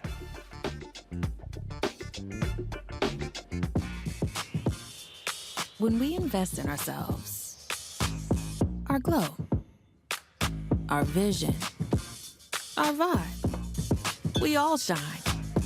Together, we are black beyond measure. Hi, I'm Dr. Jackie Hood Martin, and I have a question for you. Ever feel as if your life is teetering and the weight and pressure of the world is consistently on your shoulders? Well, let me tell you, living a balanced life isn't easy. Join me each Tuesday on Black Star Network for A Balanced Life with Dr. Jackie. We'll laugh together, cry together, pull ourselves together, and cheer each other on. So join me for new shows each Tuesday on Black Star Network, A Balanced Life with Dr. Jackie.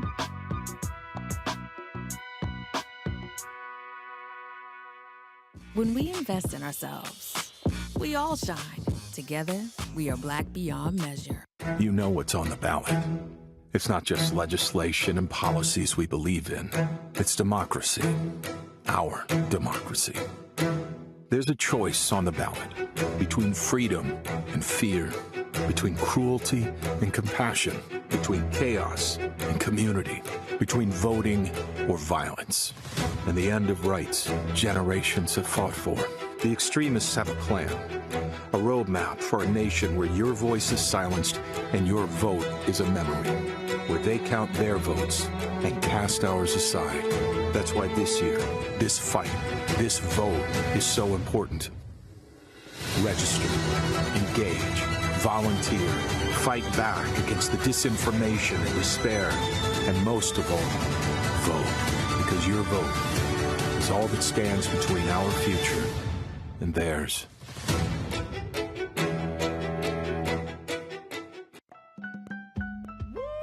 We're all impacted by the culture, whether we know it or not. From politics to music and entertainment, it's a huge part of our lives, and we're going to talk about it every day right here on The Culture with me, Faraji Muhammad, only on the Black Star Network.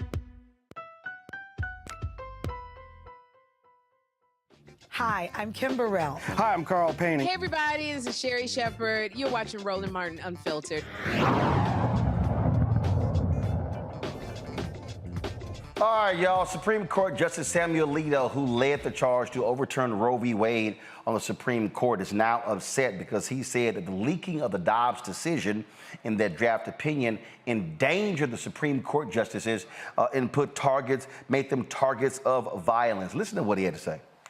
It was a grave betrayal of trust by somebody, and it was a shock because nothing like that had happened in the past. So it certainly changed the atmosphere at the court for the remainder of last term. The leak also made those of us who were thought to be in the majority in support of overruling Roe and Casey targets for assassination, because it gave people a rational reason to think they could prevent that from happening by killing one of us. And we know that a man has been charged with attempting to kill Justice Kavanaugh. It's a pending case, so I won't say anything more about that.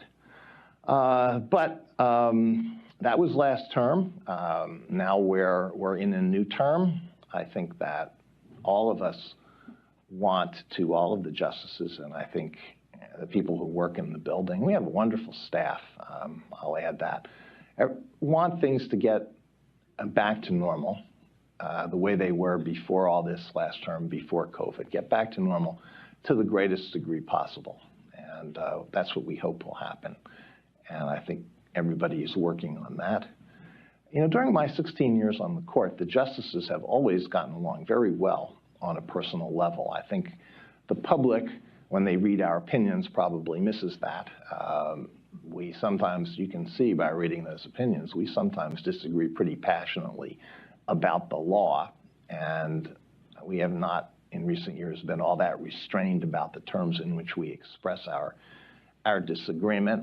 I'm as guilty as others probably on this score, but none of that is personal, and that is something that I think I wish the public understood. All right, so here's the thing, Matt, that jumps out at me with Alito. First of all, sitting here, you know, threatening violence against anybody, whether a Supreme Court justice, a member of Congress, Capitol Hill staffer, is grossly uncalled for. But Justice Alito acts as if their decisions are not political. And the ideological bent, like let me remind people with this Dobbs case, the case that went before the Supreme Court, they were not asking to overturn Roe v. Wade. He and the other Supreme Court justices, the conservative justices, they made the decision to go even further than what was sitting before them. So he's pissed off that there is a reaction. And here's the other deal. There are leaks everywhere. There are leaks at City Hall, county government, Congress, the White House. To act like that you somehow are so special, that would never happen. And what he also said, this is unprecedented. Actually, that's a lie. That was a leak in the original Roe v. Wade decision.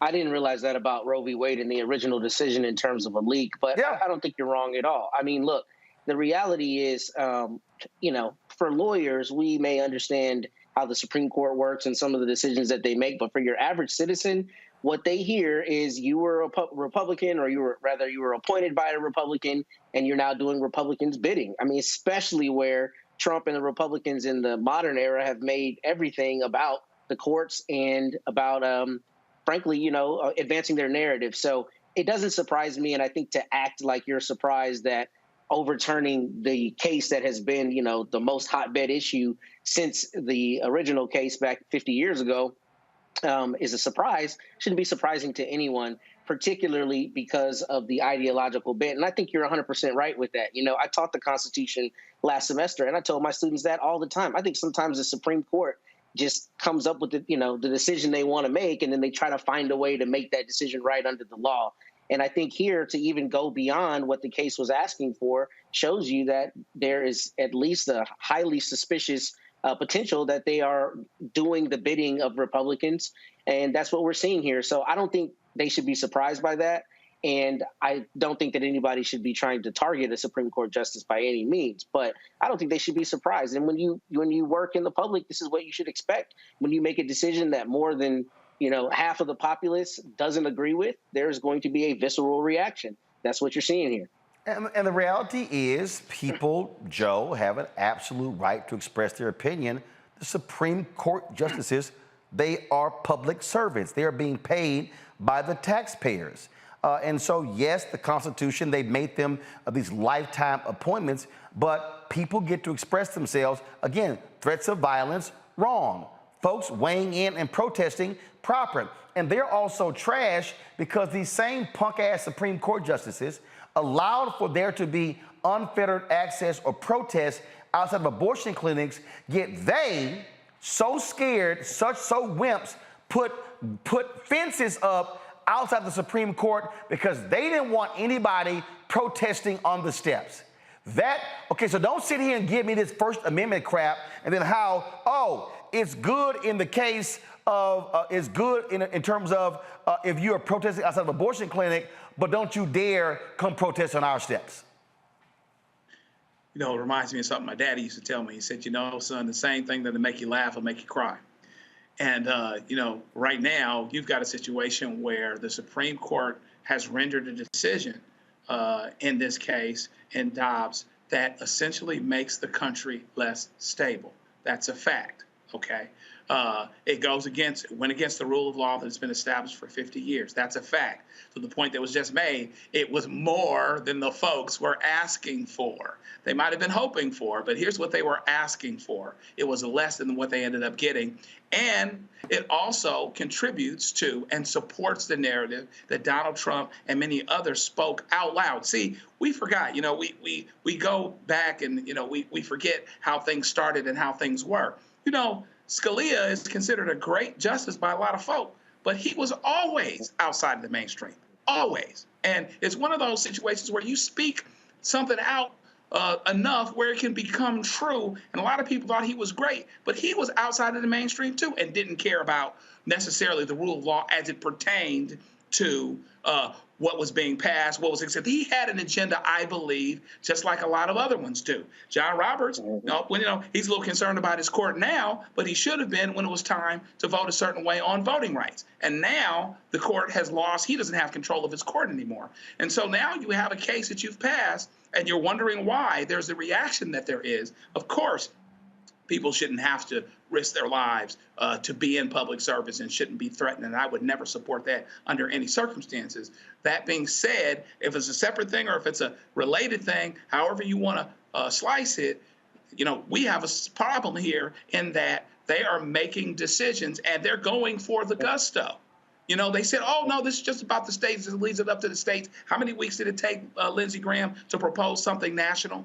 So we're going to keep going down this road where you have a court that does not reflect the will of the people to the extent that would even undermine the rule of law itself. And that has the potential, at worst, to make all hell break loose. And that's a fact. Robert, you know, I just get a kick out of the constant whining and complaining of Samuel Alito. You know, he took umbrage when Adam Serr with The Atlantic wrote a piece highly criticizing him, and Alito had the gall to actually respond to the piece. Trust me, I talked to Adam, got a huge kick out of Alito being really upset. But what you have here is the arrogance of Supreme Court justices who believe that they are above reproach, that no one should ever criticize them, But when you have Clarence Thomas, who's married to a liar, who's married to someone who aided domestic terrorism on January 6th, who still insists the election was rigged, and to somehow act as if we don't think Clarence Thomas was aware of her calling people in states trying to overturn the election, and yet he is still ruling on cases. He has not recused himself. Oh, I'm sorry, Alito. If you want to sit here and lecture the American people, why don't you walk down the hall and you go lecture Clarence Thomas and you tell him to recuse himself to bring some integrity and credibility back to the Supreme Court? Well, you know, it's interesting because Justice Alito seems very upset about the breach of the safety and security of the court when it comes to the leak of the decision. But I will rather him explain his divergence from stare decisis. Why are they not following precedents? And what does this mean for every case coming up after this? Because remember, Roe did not establish a constitutional right to an abortion. It established a constitutional right to privacy. So everything in the progeny of Roe, including Casey, now is up in the air. So the next case before the court will probably be the repeal of Lawrence v. Texas, which legalized gay relationships, and you can bring back sodomy laws. People don't realize this. 10 years ago in Atlanta, sodomy was illegal. Literally, it was illegal to have anything except missionary sex in the state of Georgia up until about 10, 12 years ago. Those laws will come back on the books of Lawrence v. Texas, for example, is overturned. The Loving decision, when it comes to interracial marriage, that's kind of that same progeny as Roe. What's going to happen if the other judges overrule Clarence Thomas and now he can't have his white woman anymore? Is that something that the justices are prepared to discuss or to handle? Gay marriage is part of the same progeny. So when you open up this can of worms and put in the question 100 years of Supreme Court decisions, well, I feel like you need more explanation as to why you did it. So I understand the leak was bad, but literally overturning an entire century worth of jurisprudence, I think it's a far greater thing that you need to explain to the American people, because at this point, if you're not following precedents, then why can't we pat the court? If you're not following precedents, why can't we start impeaching Supreme Court justices left and right? If you're not following precedents, then what holds this entire myth of the American social contract together? And that is what these justices have imperiled in order to serve their conservative masters. Indeed. And so I really don't want to sit here and hear the whining of Alito. I'm going to go to a quick break, and we come back. I'm going to talk about Kanye West, but I'm not going to talk about Kanye West in the way you think I am. There are people out there, there are folks who have been raising the question, and we'll show you some of these tweets. People who are saying, well, this is shameful, this is wrong. How is Ye being canceled because he made anti-Semitic comments, yet when he made anti-Black comments, no one cared? I dare say, no, he wasn't canceled for making anti-Black comments because it was Black people who were defending him. I will explain next on Roland Martin Unfiltered on the Black Star Network. When you talk about blackness and what happens in Black culture, we're about covering these things that matter to us, speaking to our issues and concerns. This is a genuine people-powered movement. There's a lot of stuff that we're not getting. You get it, and you spread the word. We wish to plead our own cause. Too long have others spoken for us. We cannot tell our own story if we can't pay for it. This is about covering us. Invest in Black-owned media. Your dollars matter. We don't have to keep asking them to cover our stuff. So please support us in what we do, folks. We want to hit 2,000 people, $50 this month, raise $100,000. We're behind $100,000, so we want to hit that. Y'all money makes this possible. Check some money orders. Go to P.O. Box 57196, Washington, D.C. 20037-0196. The Cash App is $RM Unfiltered. PayPal is R Martin Unfiltered. Venmo is RM Unfiltered. Zelle is Roland at RolandSMartin.com. Hi, I'm Gavin Houston. Hi, I'm Carl Payne. Hey, what's up, y'all? It's your boy Jacob Lattimore, and you're now watching Roland Martin right now.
All right, folks, anyone who knows me knows that probably at least 30 years, I don't use the N-word. I don't like the word. I don't like people using the word to me.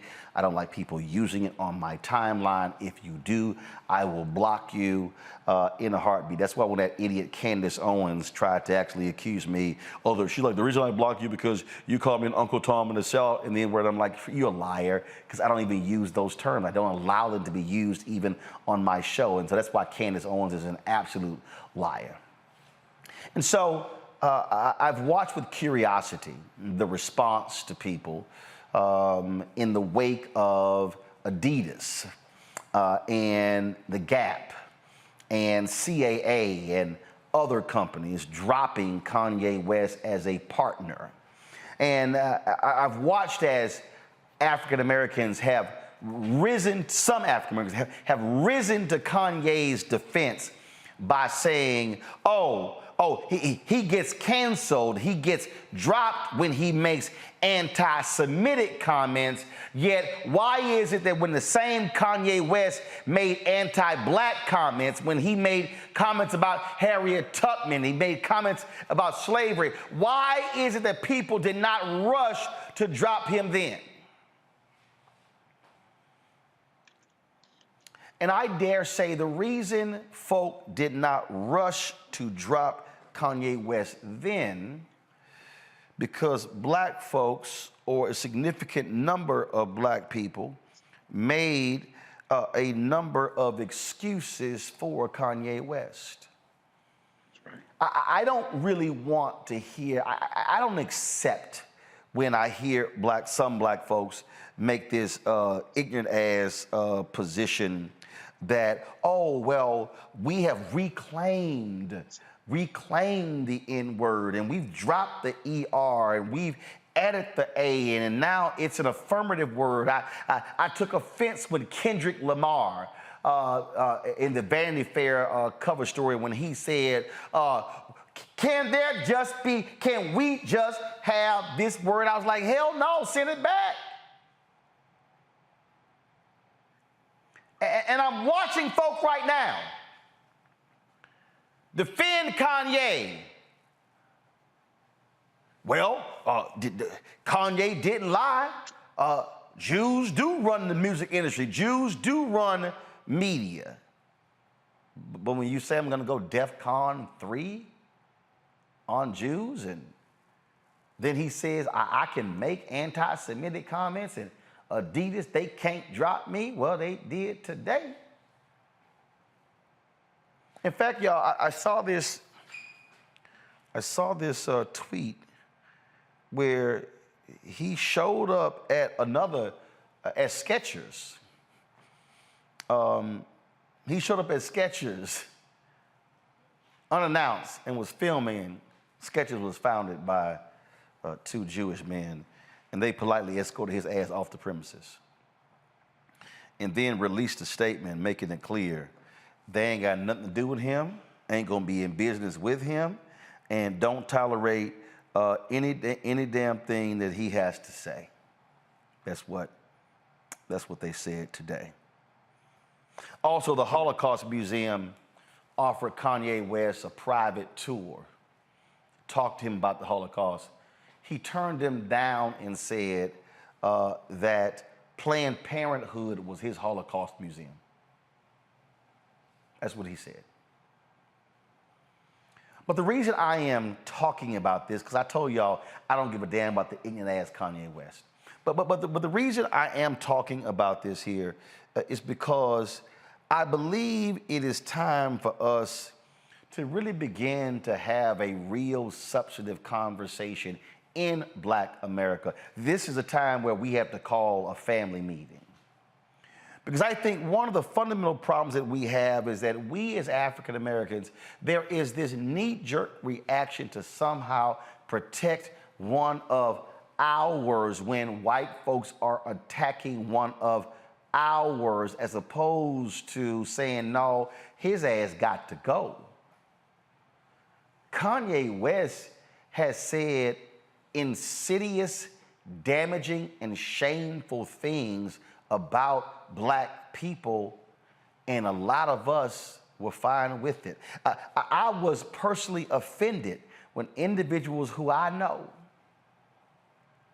folk who work in politics and who are in business, who they throw up the fist and they holler Black Lives Matter and all of that. I was grossly offended when I saw on their timelines when they were buying tickets and going to the Mercedes-Benz Stadium in Atlanta when he was previewing his unfinished album. Some 70,000 folks were in there watching that spectacle in there. Then, of course, you had when he was in Soldier Field, y'all was Soldier Field as well, and he was same thing and brought out Marilyn Manson and others, and folks were defending that. And then I remember when Jason Lee, who has since resigned in working with Kanye, when they had that, remember they had that black dinner? Did y'all remember that? When he assembled all these black folks and they were all around this table, and they were at this dinner party, and they were talking, go to the video. This is the video right here, y'all. They were all assembled, and he was talking, and all of these black creators, this is 7 months ago, all of these African Americans in entertainment and in Hollywood, and they were all there, and you see folks around the table you recognize, and they shot the video. So this big elaborate dinner, and he was talking about working with African Americans and controlling the narrative. All of the anti-black stuff he was saying then. Oh, but he's the genius. Oh, but he's special. Oh, but he's a free thinker, and he's an independent mind, and all of that. What I'm trying to say, folk, is there comes a time when black folk need to stop protecting folk who hate us. Yes, we know he has mental illness. Yes, we know what's going on here, but that simply is not a cover or an excuse for what this man continues to say and do. And I dare say one of the issues, folks, why was R. Kelly able to keep doing what he was doing? Because there were too many black folks who were interested in Step in the Name of Love. There were too many black folks who were saying, oh yeah, but I know, but I love Robert's music. And the love of R. Kelly's music provided him cover to still being booked on a Tom Joyner family reunion cruise, to be booked at other black events, to be booked for concerts, for other artists to keep collaborating with him. Yet young black girls were being raped, sexually assaulted, peed on. This man was a predator, yet there were black folks who were still, yeah, but I love me some Robert. I love me some Kanye. Jasmine Koenig actually wrote a piece addressing this, and this is her headline. Give me 1 second, let me pull it back up, sorry. She posted this, it's in a Medium post.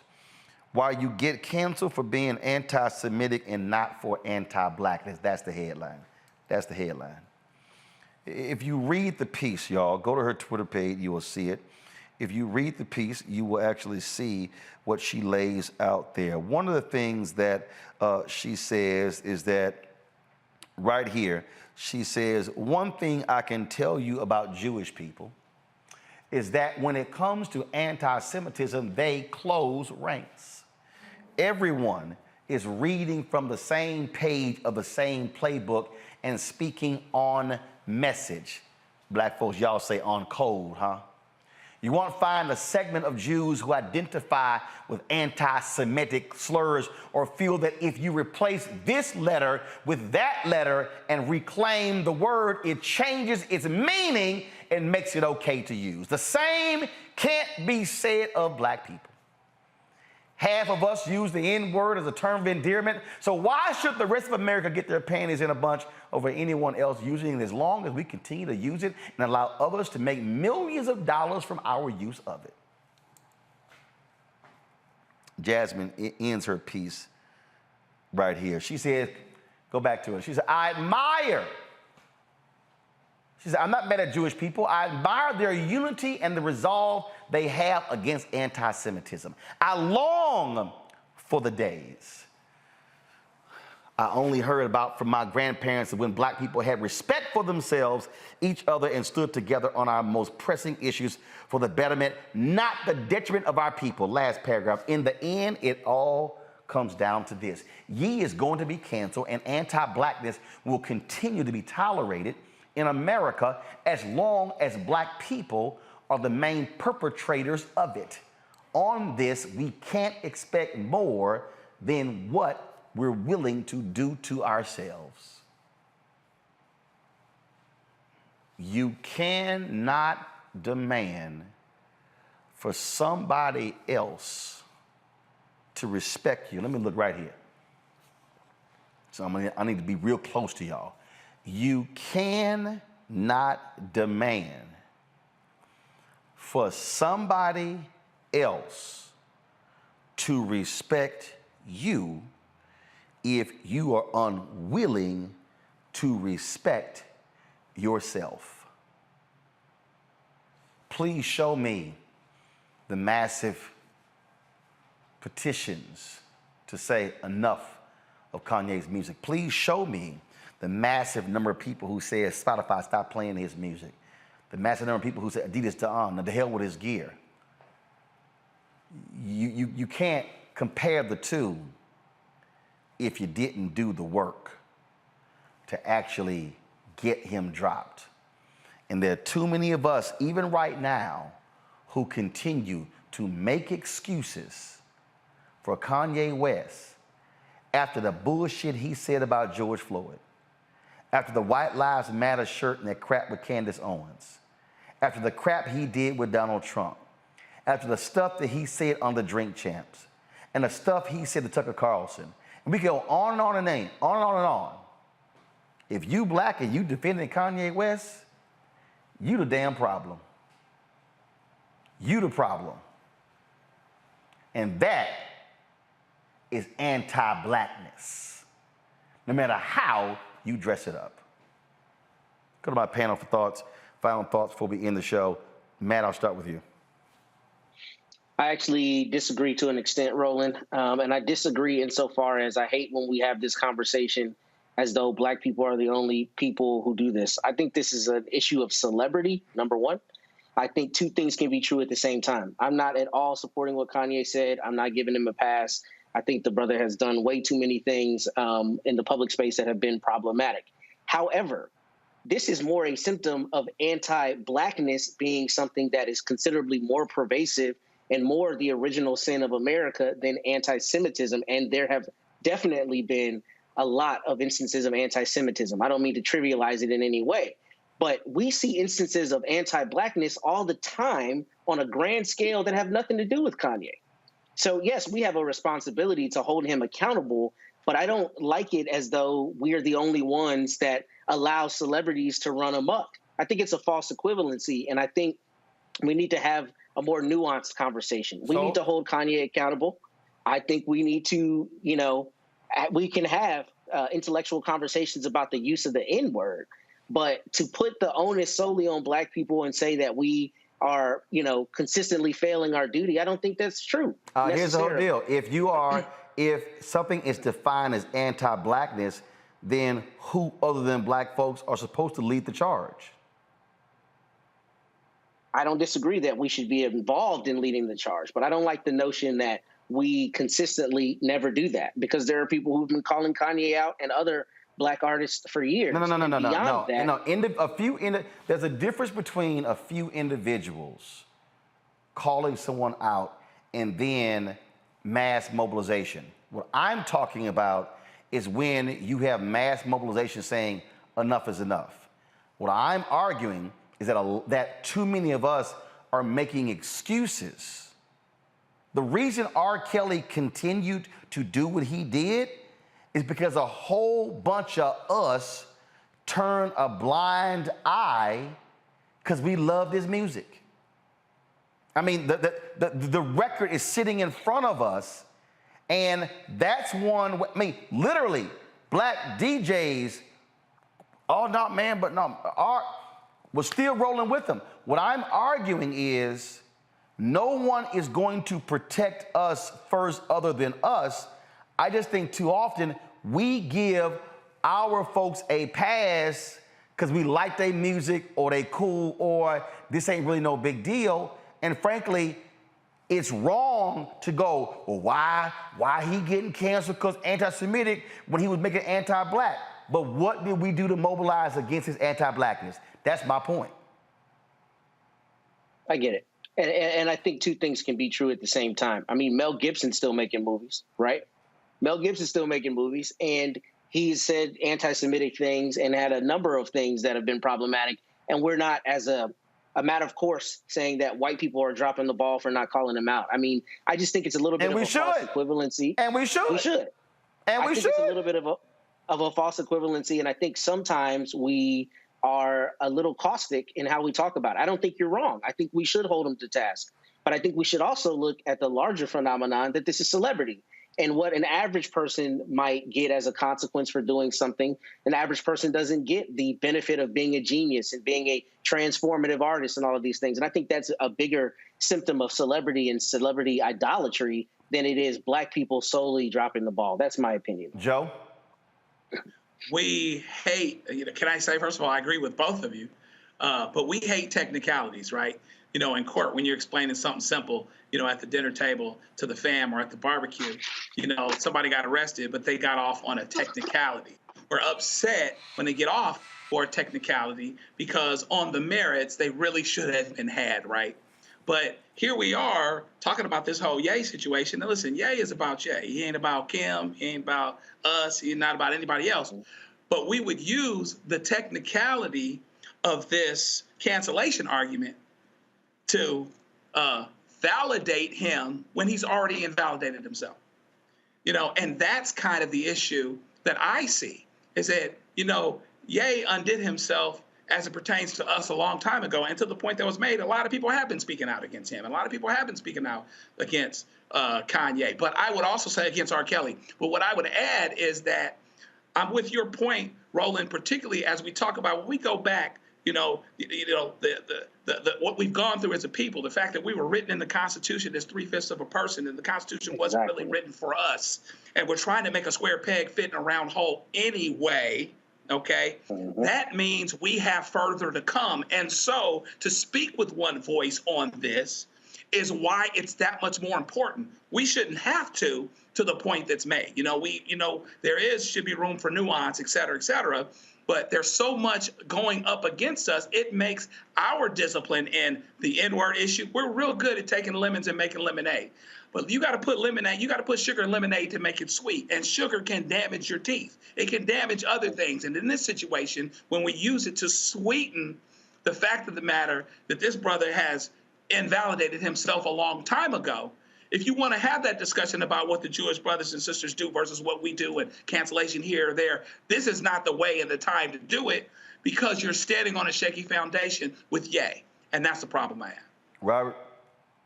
I think this kind of folds into the conversation we've been having on a macro level about reparations in the African-American community. I'm going to square the circle. Just give me a second. Because what we see with our Jewish brothers and sisters, starting with the Zionist movement in the late 19th century, was a international unanimous consensus that they should have their own homeland. They should have repairs done for the damage done to them by the European empires, just culminated in 1947 with the founding of the State of Israel. And because of this international unanimity, unanimity that they were able to achieve, we see this rolling down until today, where they made it very clear that it was almost like Section 5 of the NATO Charter. An attack against one of us is an attack against all of us. And that's what was called out by Rahm Emanuel's brother, when he said we want everyone to divest in Kanye West after he made the statements. And I've never seen a rapper's bank account be seized. Literally, Chase Bank said, come get your money, we don't want it. His agency being dropping him as an artist, his shoe line being taken away. Do you know why? Because they make sure that whatever levers of power they have, they will ensure that an attack against one is an attack against all. The reason I said this plays into the reparations argument is because often in the African-American community, we spend more time separate, fighting against each other, letting people talk about us in any kind of way, letting people treat us in any kind of way, not controlling industry, not controlling our sectors of power, letting other people influence those things. And that's why it's very difficult to make the same progress that we see in other communities. But we should have canceled people like Kanye and other folks long ago. And if you look at the music that is out there that we object to, let's remember that the one thing to come out of this is the fact that they could stop all this music about drugs and killing and abuse in black communities and everything else tomorrow if they want to. They could do the same treatment they did to Kanye to any rapper that talks about killing black people, but they won't, because we don't make them do so, because we do not have that unanimous agreement that our community is to be respected, our community is to be treated a certain way. And until we get there, this will simply be another case of us seeing what other people do, but not taking the right lessons out of it. I don't know Kanye. Kanye doesn't give a damn about me, and I'm not particularly interested in what goes on with him. But what I do think we need to do is understand that our community, if we want to make the same progress we see in other communities, we have to start looking at those lessons they have created and adapting them and creating a bridge going forward so that we can get to where we want to be instead of simply talking about what other people are at. I cannot ask someone to respect me if I don't have self-respect. Simply cannot happen. And so what I'm arguing, what I'm saying very simple, is that if people are going to go, oh, this is unfair, that this is happening to him, and it didn't happen when he made anti-black comments, then I will ask the people making those comments, what were you saying? How were you organizing and mobilizing? What were you doing? But just thinking it's going to happen, nothing happens just because.